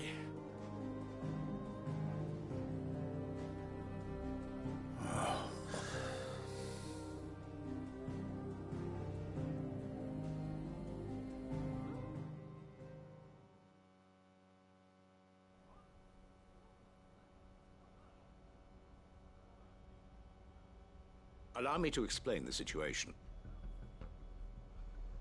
The ether flood occurred near the village of Cheratina, deep in the Velcroy. The place had been abandoned for years, until the League of Outlaws decided to make it their base of operations. Now they're all turned, and if the scouts' reports are correct, heading in this direction. They are mindless monsters, driven only by hate and rage. And they are utterly unpredictable. With the bandits, we at least knew how and where they were likely to attack. When these creatures come, Dalamil will have the bitterest fight it has ever faced on its hands. The town guard will muster at the north gate. The rest of us will take the south. Both forces will provide men to serve as scouts and messengers, ready to spread word of the size and nature of the Akashic force as soon as it is spotted. And as soon as it has been, we will converge on its position and see that it is driven back from Dalamil at all costs. Conrad, can I count on the support of the town guard? Always. I leave the selection and coordination of the messengers in your hands, Victor. And the command of our men in yours, Ferda. If you would both be so kind. Consider it done. As you wish. Natalie, I would ask that you and your people have the townsfolk barricade themselves inside the bathhouse. And tell the merchant not to waste time securing anything beside the essentials. Preserving life is our one and only concern. As long as we survive, it doesn't matter what trinkets we might lose. Our riches can be regained. And if anyone doubts that, let it be known that the Briar's Kiss stands ready to cover any losses. Very well. I shall tell them. Where do I fit into this plan? Where else but the most perilous place of all? I would like you to travel to the home of our erstwhile League of Outlaws, Cheratina itself. The main host is most likely still there, and Dalamil will not be safe until it is eradicated, root and branch. A little gardening. How pleasant. I doubt it. I have a feeling these weeds will be particularly stubborn. Luckily, so am I. So you are. All right then, we all know what we have to do. Now it's simply a matter of doing it. For Dalamil.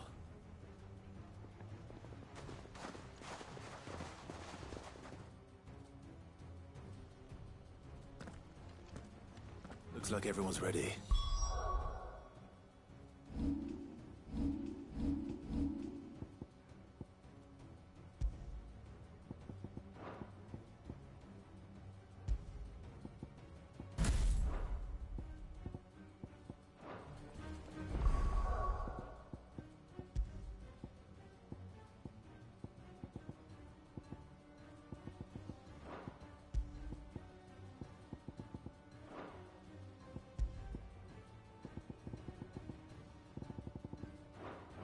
not keep them waiting.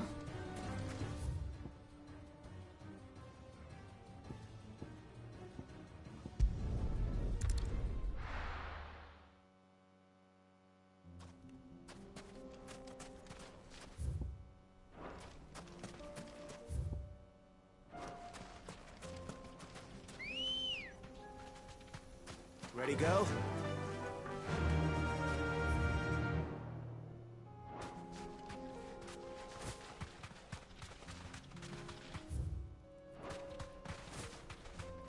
There it is. The flood. But what's waiting for us inside?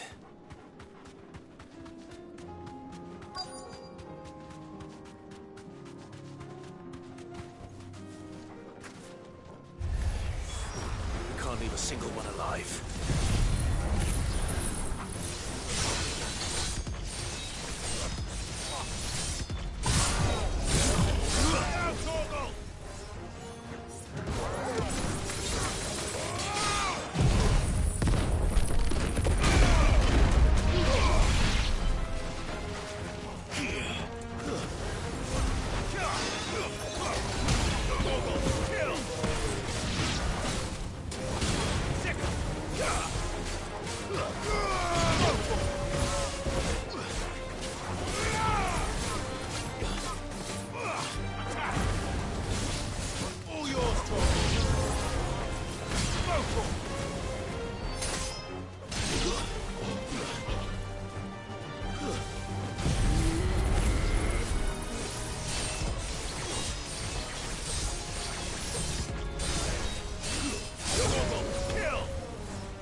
The League is disbanded.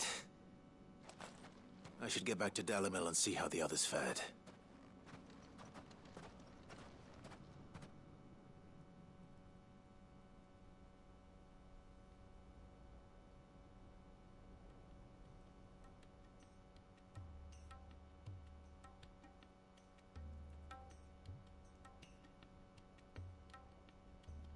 All the Akashic we were able to find have been dealt with. Seems that might be the last of them. Last of them here, perhaps. Lubo, Sir Clive has returned. Clive! What news from Charatina? It's done. Root and branch. I knew you wouldn't let me down. Thank you, my lord. Friends, the Horde has been driven back. The Akashic have been defeated. And we need not fear the arrival of any more, thanks to Clive. Victory is ours. We bloody did it! We saved Dalimil. Lubor, allow me to apologize. After all you have done for this town, we should never have doubted you. But we did. So, if you would still like to be considered for the position of mayor, you have our backing. You do remember that I'm a bearer, don't you? We do. But that is not a stain on your character. It is a stain on ours. We thought only of what we perceived bearers to be, not what you truly are. The man who saved Dalimil twice over. I see. But I will only accept your proposal on 2 conditions. Name them. Firstly, that you will both do everything in your power to rally your people to my cause. If the Town Guard and the Merchants League do not accept my leadership, it will be doomed from the start. Unity is the key to defending Dalimil, and I do not doubt that we shall need to call on our combined strength again. When that time comes, I will expect us all to pull together, just as we did today. Of course. You have our word. And secondly, you will accept that if I am to lead you, the mistreatment of bearers must end here in Dalimil. Any bearer within our walls shall be afforded the same rights as any other citizen. They will not be judged by what they are, but who they are. As we failed to do, and came so close to losing everything. We agree to your conditions. And we have only one in return. That you continue to work for the good of Dalimil, as you always have. Condition accepted. Well then, it seems my mayorship is all but confirmed. Do I get some sort of special hat?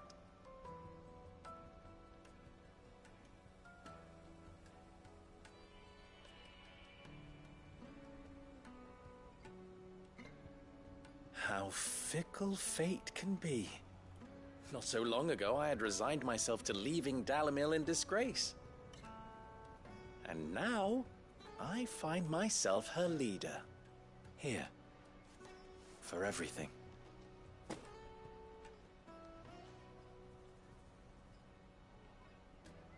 Lubo, about the children. Fear not, you are of course relieved of your responsibility. I would sooner face another horde of Akashic than see them brought up as outlaws. I'll make sure they're safe here. I don't doubt that you will. And not just the children, but everyone in Dalimil. I'll do my best. Can't have all your hard work going to waste.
Grace, my lord, I trust your journey was not overly onerous.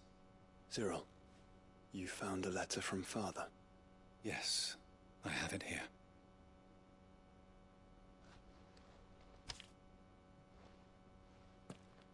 If you would do us the honor, my lord.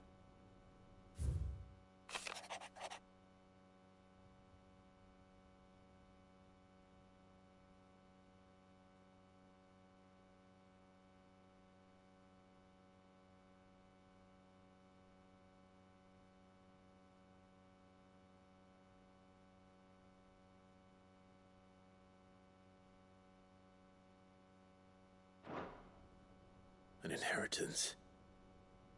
It would seem the late Archduke penned this missive shortly before his passing. The day before we left for Phoenix Gate. What are these plans he spoke of? His plans for the duchy, Your Grace. Your father entrusted them to my predecessor, the former bearer of the Burning Quill, who entrusted them in turn to me. The complete emancipation of bearers is their stated aim. But your father's dream did not end there. His Grace also spoke of building hospices to care for those stricken by the curse, and the founding of a new university to further the development of non-magical technologies. With the blight spreading ever more widely across the twins, Archduke Elwyn saw this as the only means of securing Rosaria's survival. He wished to see men and bearers treated as equals.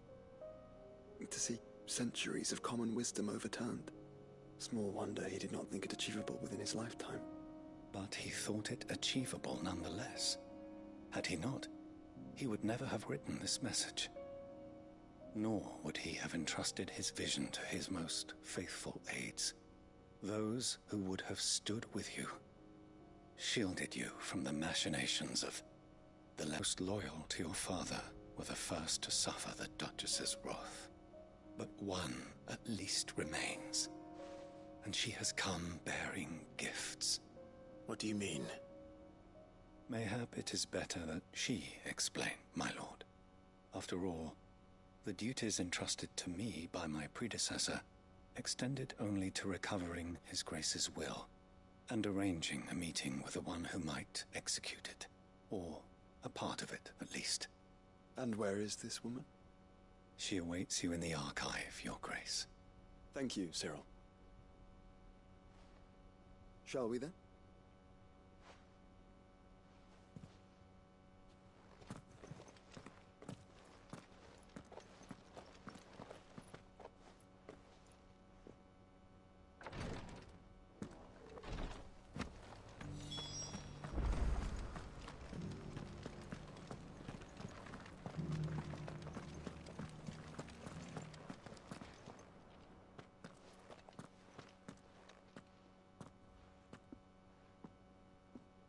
My lord, Your Grace.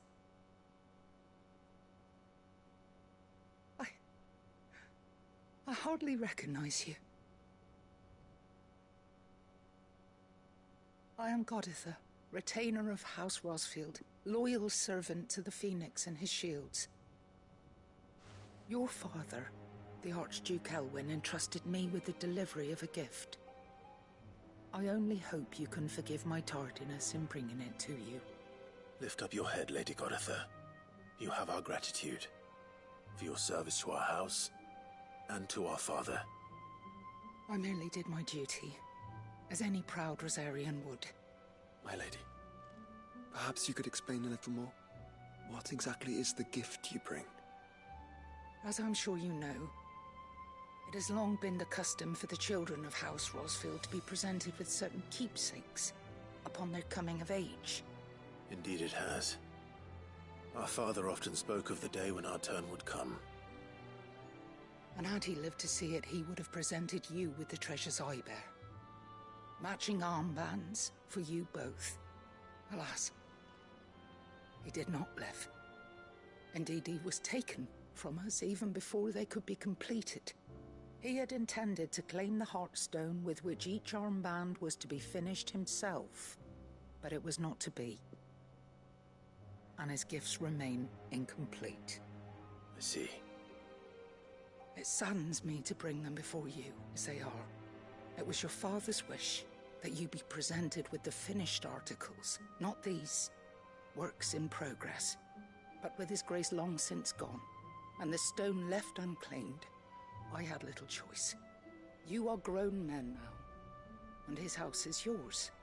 And while I would not presume to insist upon your claiming the Heartstone in his stead, I know that nothing would have pleased him more than for you to do so. Thank you, Lady Goditha. What say you, Clive?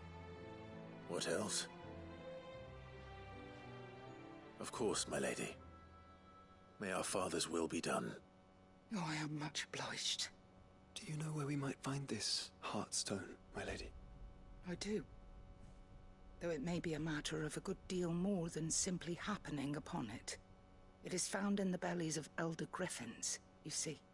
We do at least know where to find one. A certain specimen has made its nest in Titan's Wake, not far from here. A certain specimen? You are most perceptive, Your Grace. In answer to your unspoken question, yes. In fact, this is the very same beast your father meant to slay. I have been tracking its movements since you were but a boy.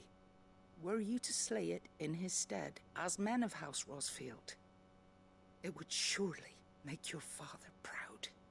What say you, Joshua? What else?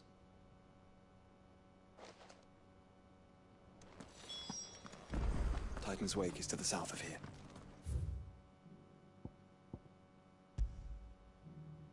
But we must not be hasty. The good lady has been disappointed once already.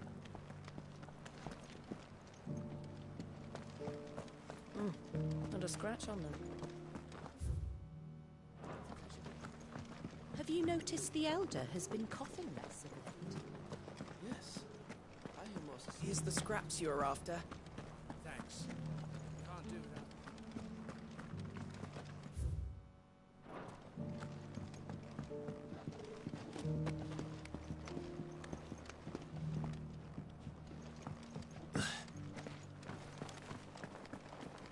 Thank you for the deal, Ed, mister.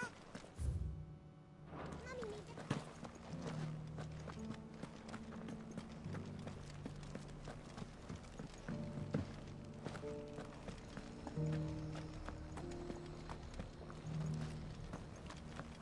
The bearer of the burning quill is within, my lord. Lord Marquis, if you have a moment. What is it, Cyril?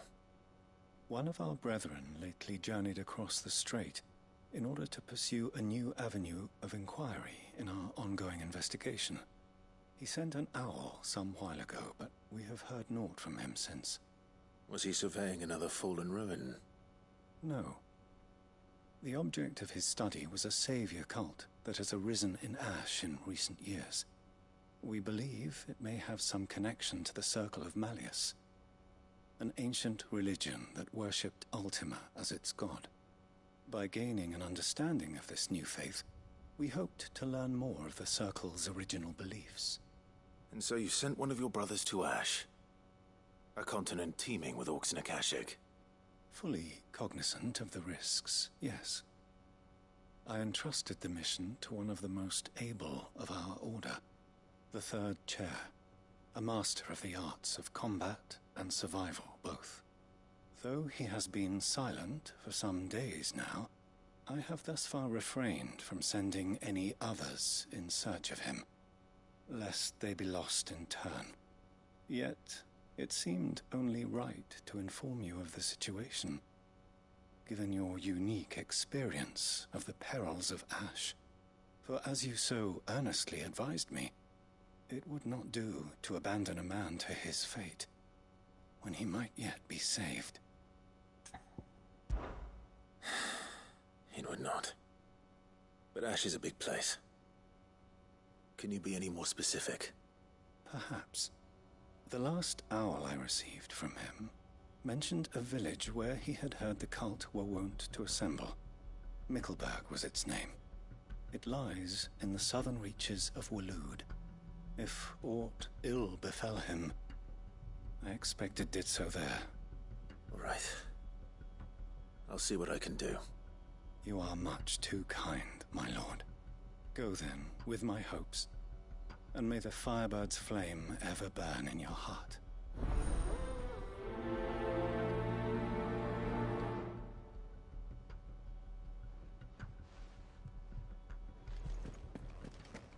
If this new faith really is an offshoot of the Circle of Malleus, then... Let's concentrate on finding the third chair first, shall we?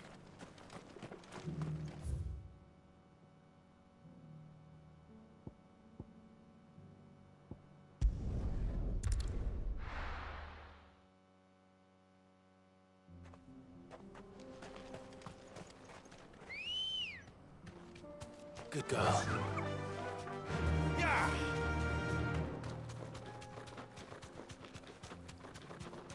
Eyes peeled, Joshua.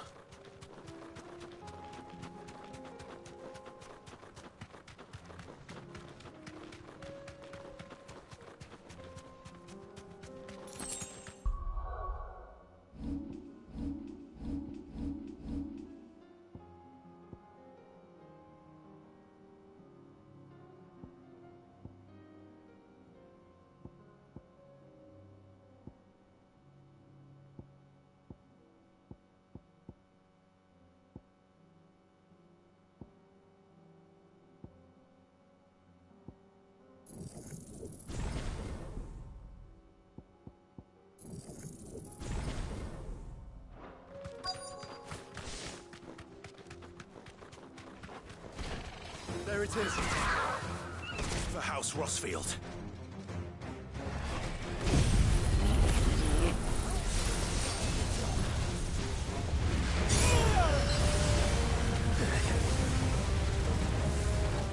Get him!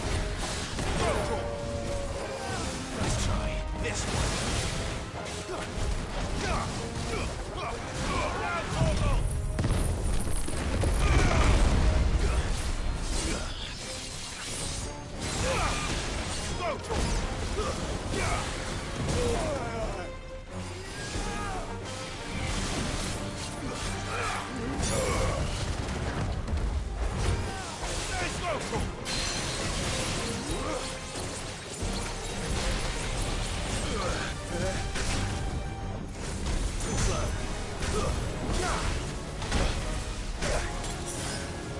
Over here!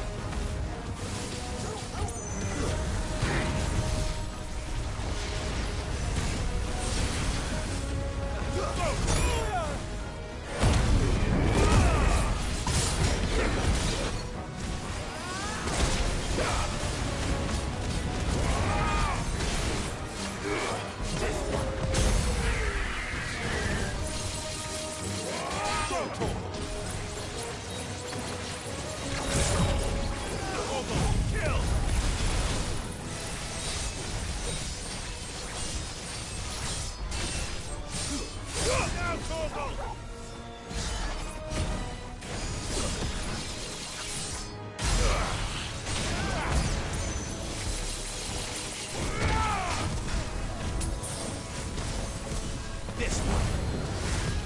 Nice try.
this the Heartstone? I expect Lady Goditha will know.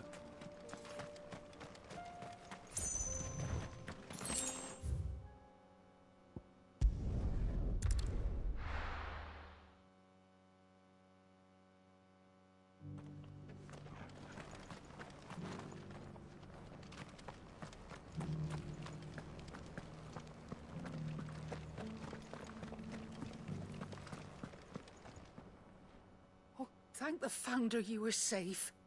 The Griffin is slain then? And the Heartstone claimed.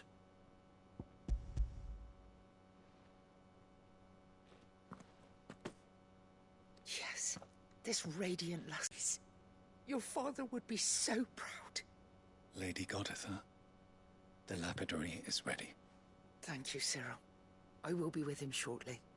If you would excuse me, I shall have the stone cut and set forthwith.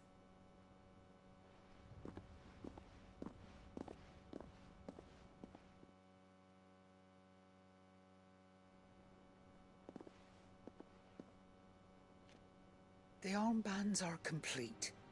Pray, take them. They are yours, after all. Heartstone is harder and more enduring than garnet, or even ruby.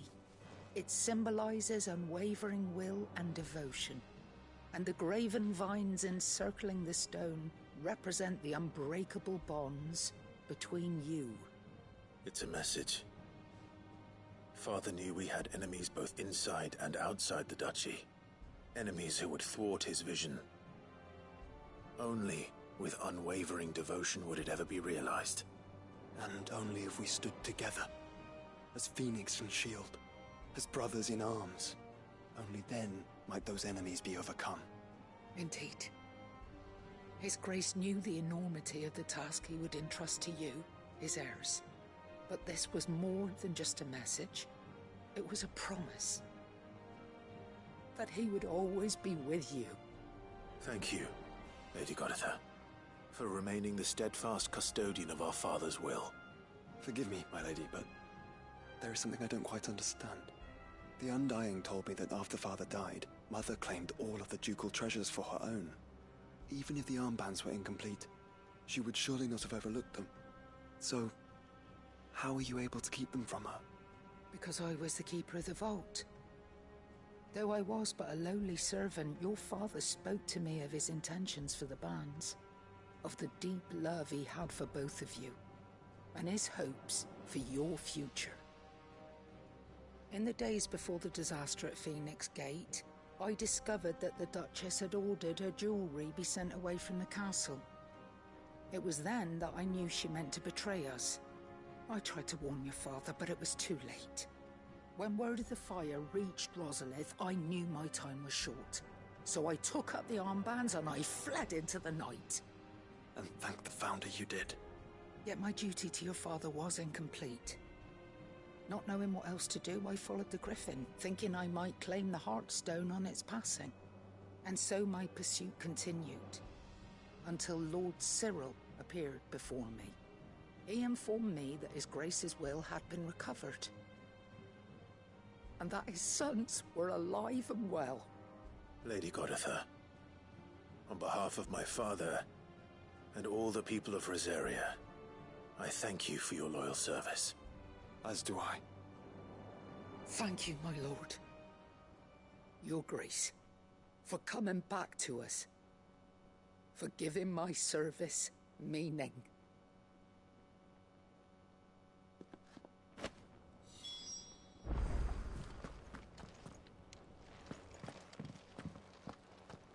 The bands suit you well. It must be gratifying to finally receive the inheritance that was denied you for so long. It is. And we thank you for the part you played, Cyril. If you would permit me to play my part a little longer, might I suggest that you make your way to your father's memorial atop Hawk's Cry Cliff? Let him see that you have received his blessing, and that his vision lives on in you. I suppose it would be churlish not to. What do you say, Clive? Should we pay Father a visit? I think we should. I was hoping to be able to offer him my thanks before we left for Origin. Your father's helm is enshrined there. It has been since the day we recovered it from Phoenix Gate. I prithee claim it, for it too is a part of your inheritance, and I do not doubt that your father would prefer it in your hands than perched upon some lonely rock. Thank you, Cyril.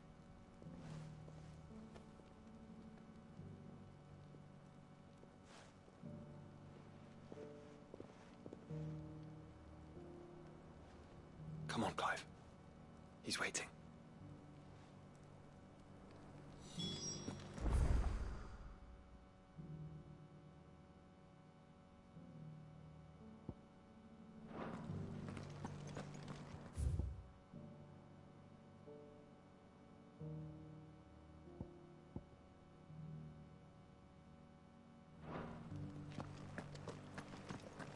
An ether flood, yes.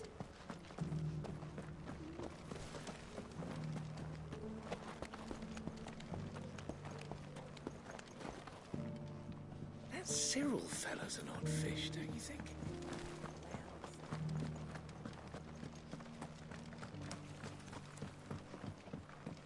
So it's these stones to Canva, and the rest of the boxes to come.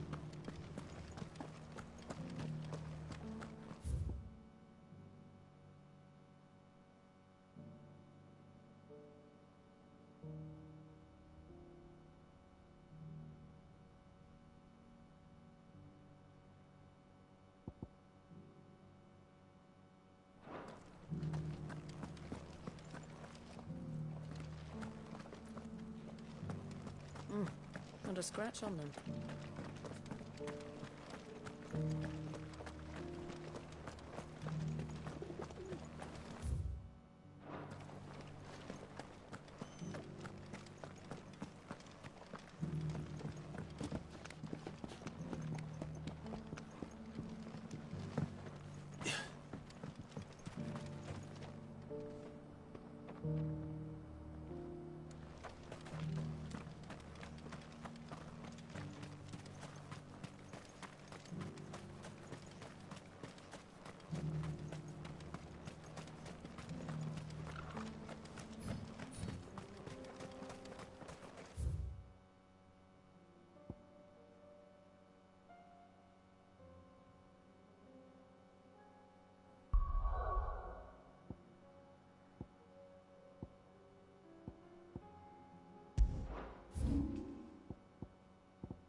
Unwavering will and an unbreakable bond. Do you really think we're strong enough? To save the world? Of course. To have overcome Father's political enemies? That I'm less certain. Especially knowing what we know now. What Mother was truly capable of. But perhaps these bands would have helped. Knowing he was with us would have made all the difference.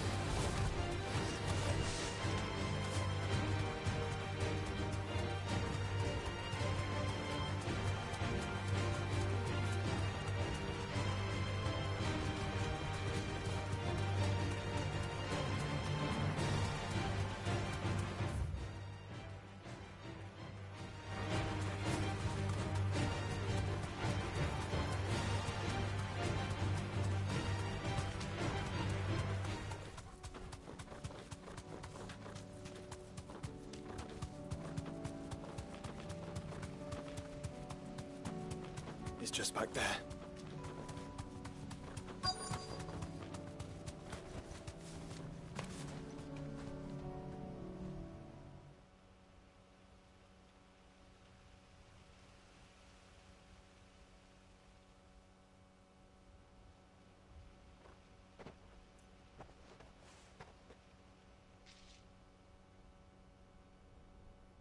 Father always fought for what he believed was right. It wasn't until that night at Phoenix Gate that I realized I had never fought for anything. I always had someone else to do the fighting for me.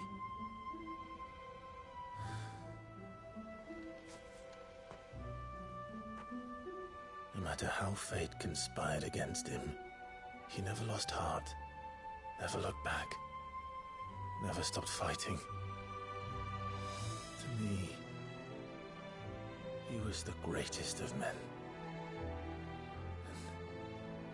I've been trying to live up to his ideals ever since.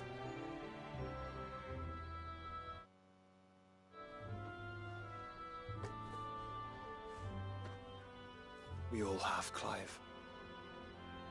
We all have. And we'll keep trying. Because that's what he would have wanted. What he would have done himself.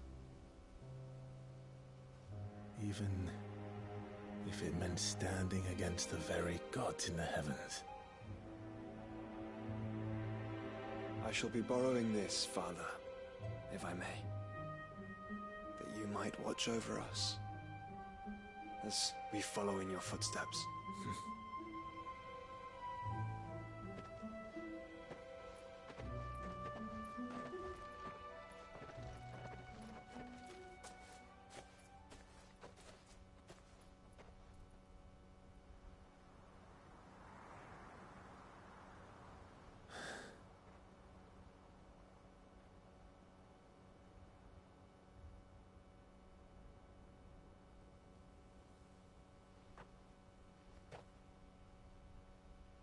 We won't lay you down.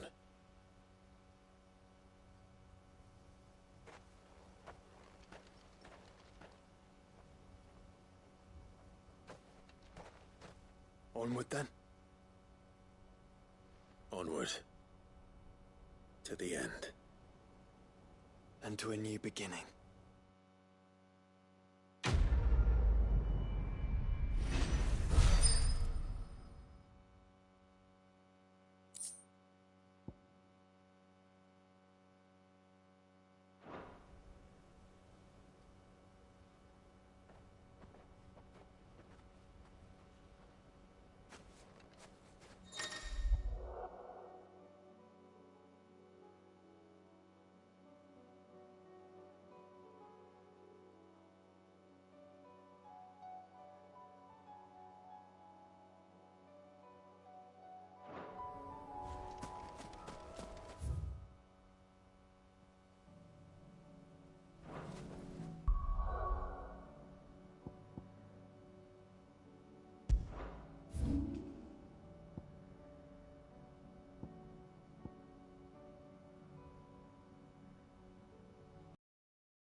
Faster!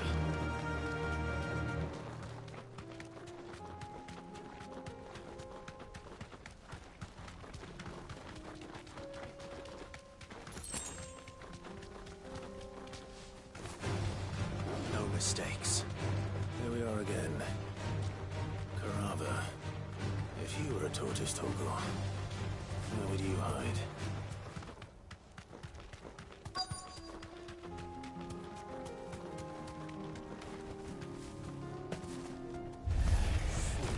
Looks like we found him.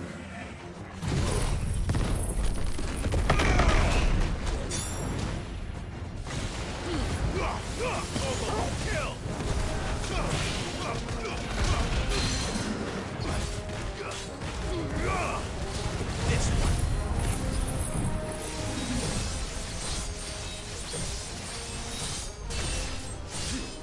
Down, Torgal!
get these materials to Mid so she can finish her prototype.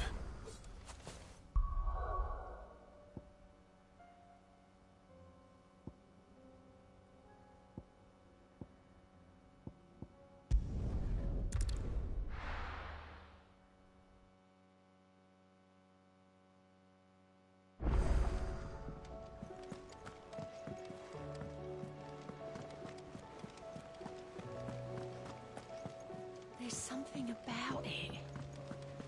I feel like it's...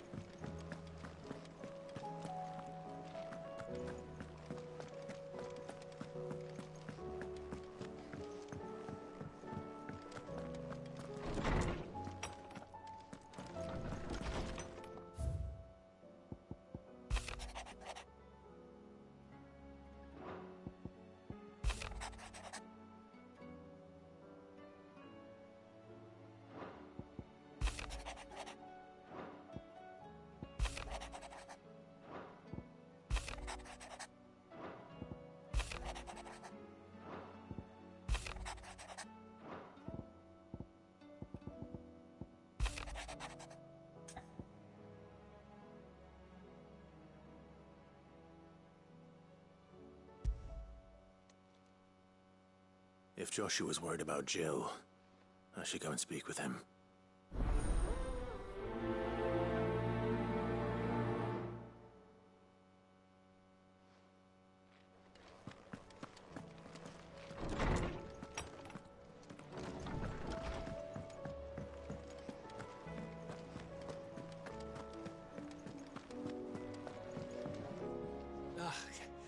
You alright? Something troubling you? No more than usual. It's just... Eda's baby will be coming soon, and I wanted to make something for it. I'm sure she'd like that. Back in the north, families would always make gifts when a bairn was on the way. Yeah, let the little tykes know they were welcome in their new homes, like. So, what's the problem? Well, the problem is that Eda's due any day now, and I don't know if I'll be ready in time. Is there anything I can do to help? You know, there just might be. All right then. What exactly are we making? A good luck charm. But not just any good luck charm. Not just any. No. One made from the feather of a silver chocobo. There's naught luckier in all the realm, or so we used to say back home anyway. Thing is, they're hard to come by. Had Otto and Karen check with their suppliers, but nothing. I'd try and track one down myself, only... Only the big day is fast approaching. And that's all you need, a feather. That or the bird whose oar sits attached to, aye. I was gonna start by asking around with traveling traders plying the northern borders. Well, there's no shortage of those passing through Martha's. I think I might make that my first port of call. I'll let you know if I find anything. You're a good friend, Clive. I won't forget this.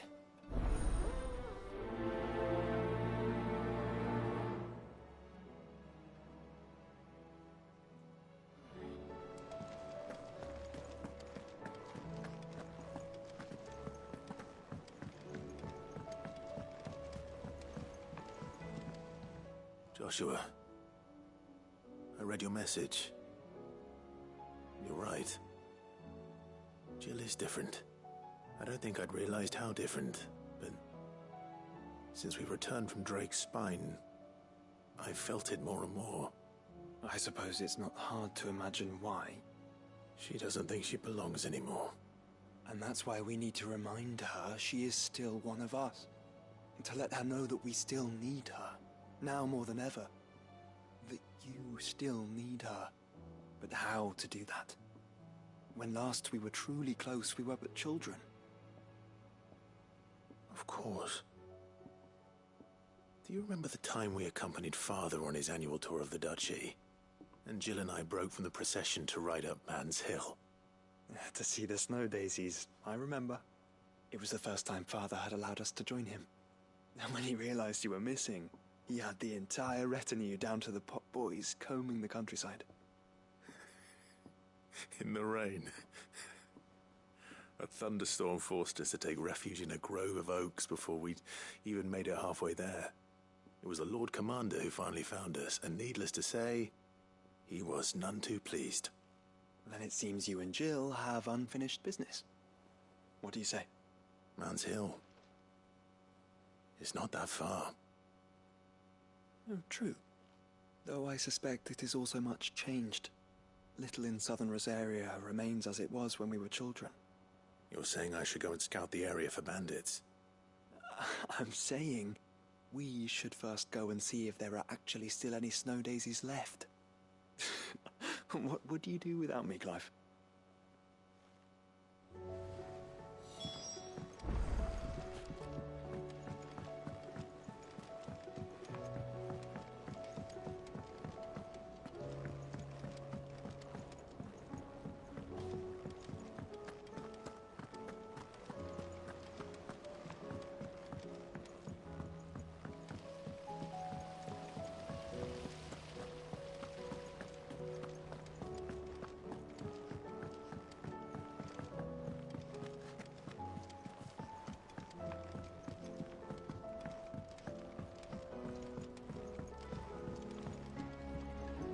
Mid, tell me this is all you need.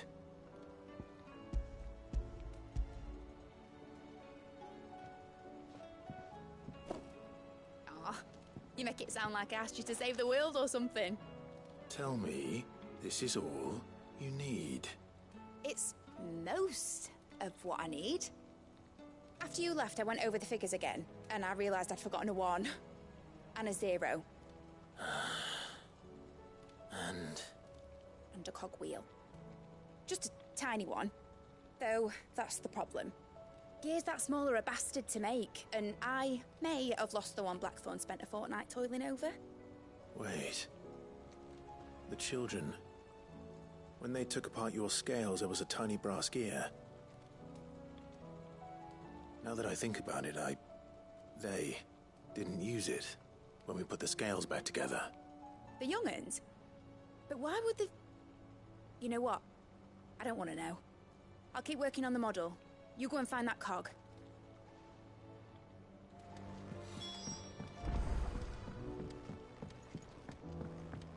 Has Midadol mentioned a new project yet? Sid! Is Mid still hiding from us? She wasn't hiding. She's fine. She's just busy working on her next project. A new invention? What is it? What is it? Is it an airship? I bet it's an airship! Do you think she'll let us help? That just so happens to be why I'm here. She needs something special, something only you three can provide. A brass gear. A tiny one. One that might fit on, say, a set of scales? Oh, the one you forgot! We remember! We saved it, just in case. It's in the bag of bits. Since your lesson, we've been disassembling, then reassembling everything we can find. All the pieces that are left over, we keep under our beds, just in case. That's good to know. Look! I found it!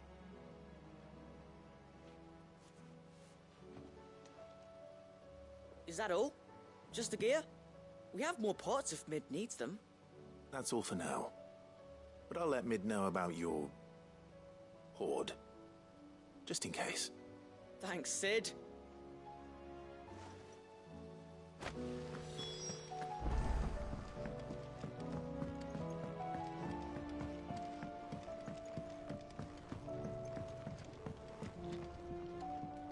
Well, did they have it?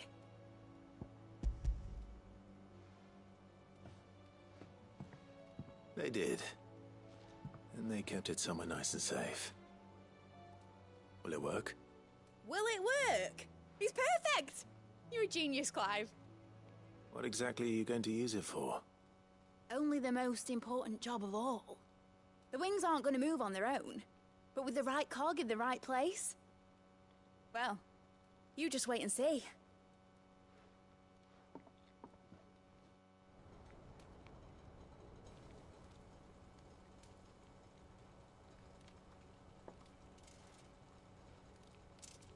That should do her.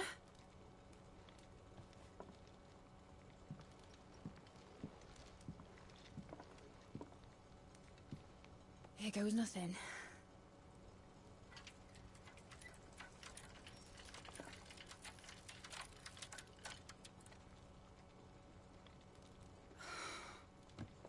Titan's tits. It wasn't supposed to fly, was it? Of course it was supposed to fly. Wouldn't be much of an airship if it didn't. Honestly, these bloody engines are driving me mad. I was so sure this would be the day she soared. The Mithril engine was made to make dreams come true. But maybe this is one dream the world's better off without. Show folk how to take flying. It won't be long till they're raining death down on each other. People will lose their homes. Children, their mums and their dads. Like I lost mine. I'm sorry. So am I, Clive. So am I. Sorry that I have to choose. Do I follow my head, or do I follow my heart?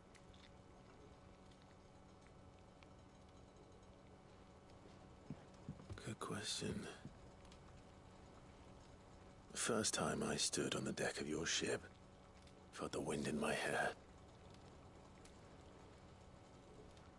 It was like I was flying. But imagine how it would feel to actually do it. My dad always said there were two ways of living life. Chasing a dream or shuffling to your grave. And he were right. Right about a lot of things. Not that I like to admit it. People need dreams to chase. Especially in a world like this.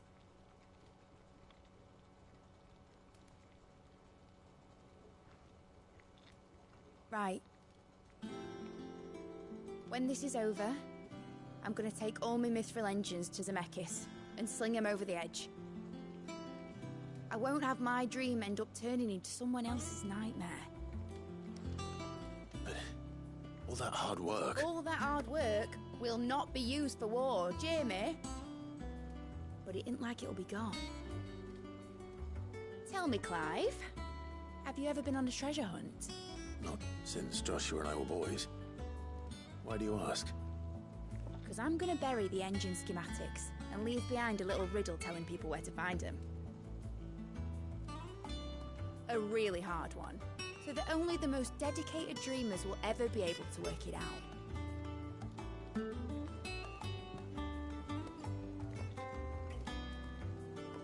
Ooh, I can picture it now.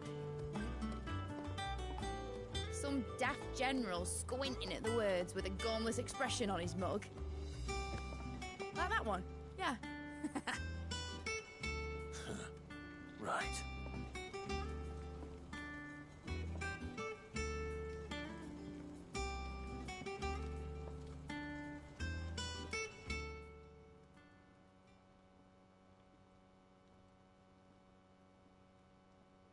Of course, if I'm putting this engine at the end of a treasure hunt, I'll still need to make it a treasure worth hunting for.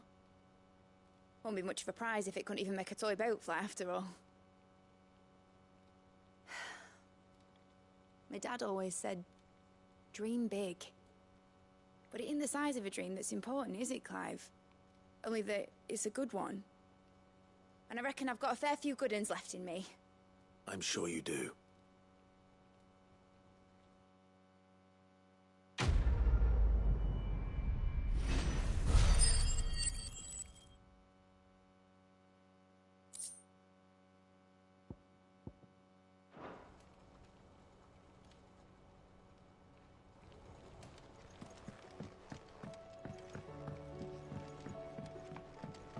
Has Midadol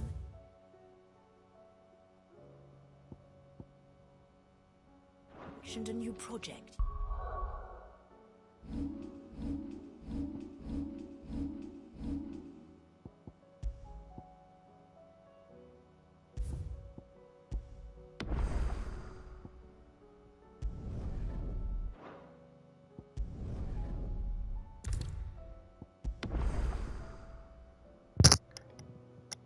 Okay.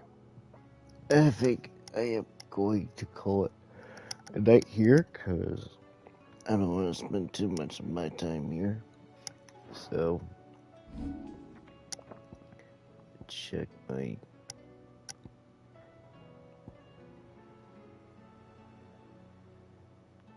things here.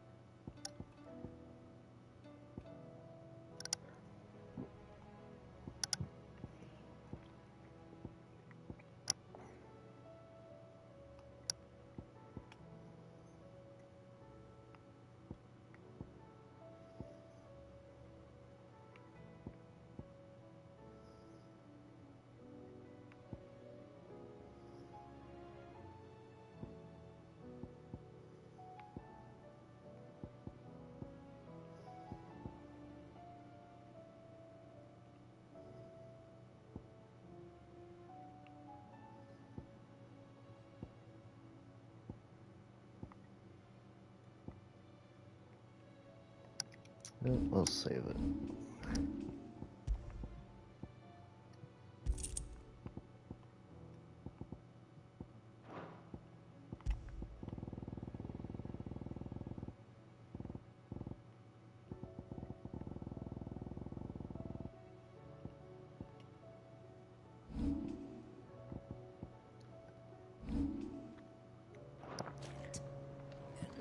Not exactly. Go check the forge, and then we'll call it a night here, because I know we still have quite a bit to deal with. Probably Saturday. Yes, I am still playing it Saturday, so... because... part of the reason that I'm gonna do... I'm gonna tackle some of these... some of these bounties here that are gonna be worth it. And then...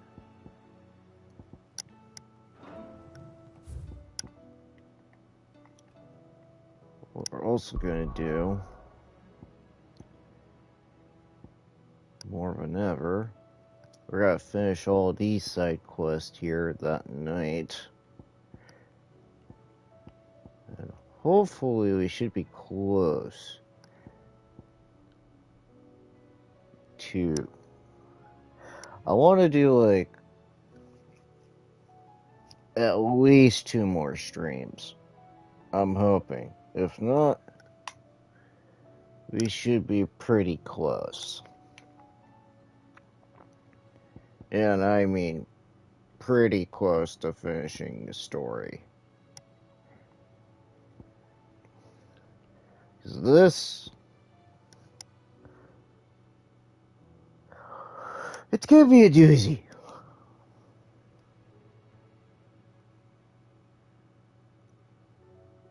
Origin's gonna be a very big doozy. And probably gonna take most of my night. What some may call like a Persona 3 boss fight. The one I would be dreading the most.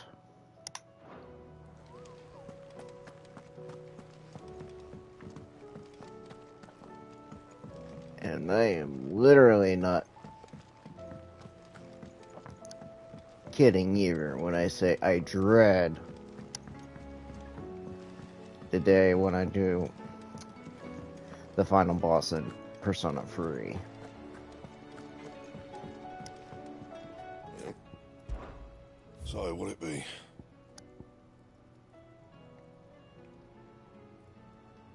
Well, that won't help me much.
what I'm going to try to do. And?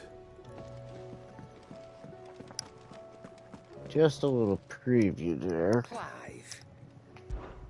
Coin purse weighing you down?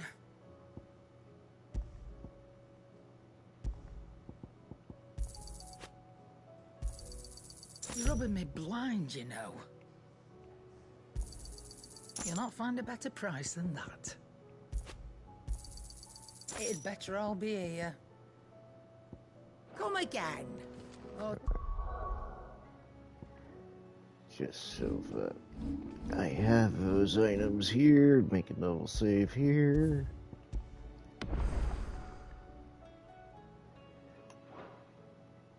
And then, for those watching this in the VOD, I do hope you guys have been enjoying tonight's stream of Final Fantasy XVI with me. So, if you do want to see some more Final Fantasy 16 content, please do subscribe, and I do have a playlist of all of the Final Fantasy 16 content that I've been doing, and please do comment down below like how you think I'm faring, so please do let me know in the comments down below. Please do. And please do leave a like and share your streams with your friends and your family. And I will see you guys tomorrow on Twitch with Starfield at 8 p.m. So I will have the VOD up for that. But until then, I'll see you guys next time. So, see ya.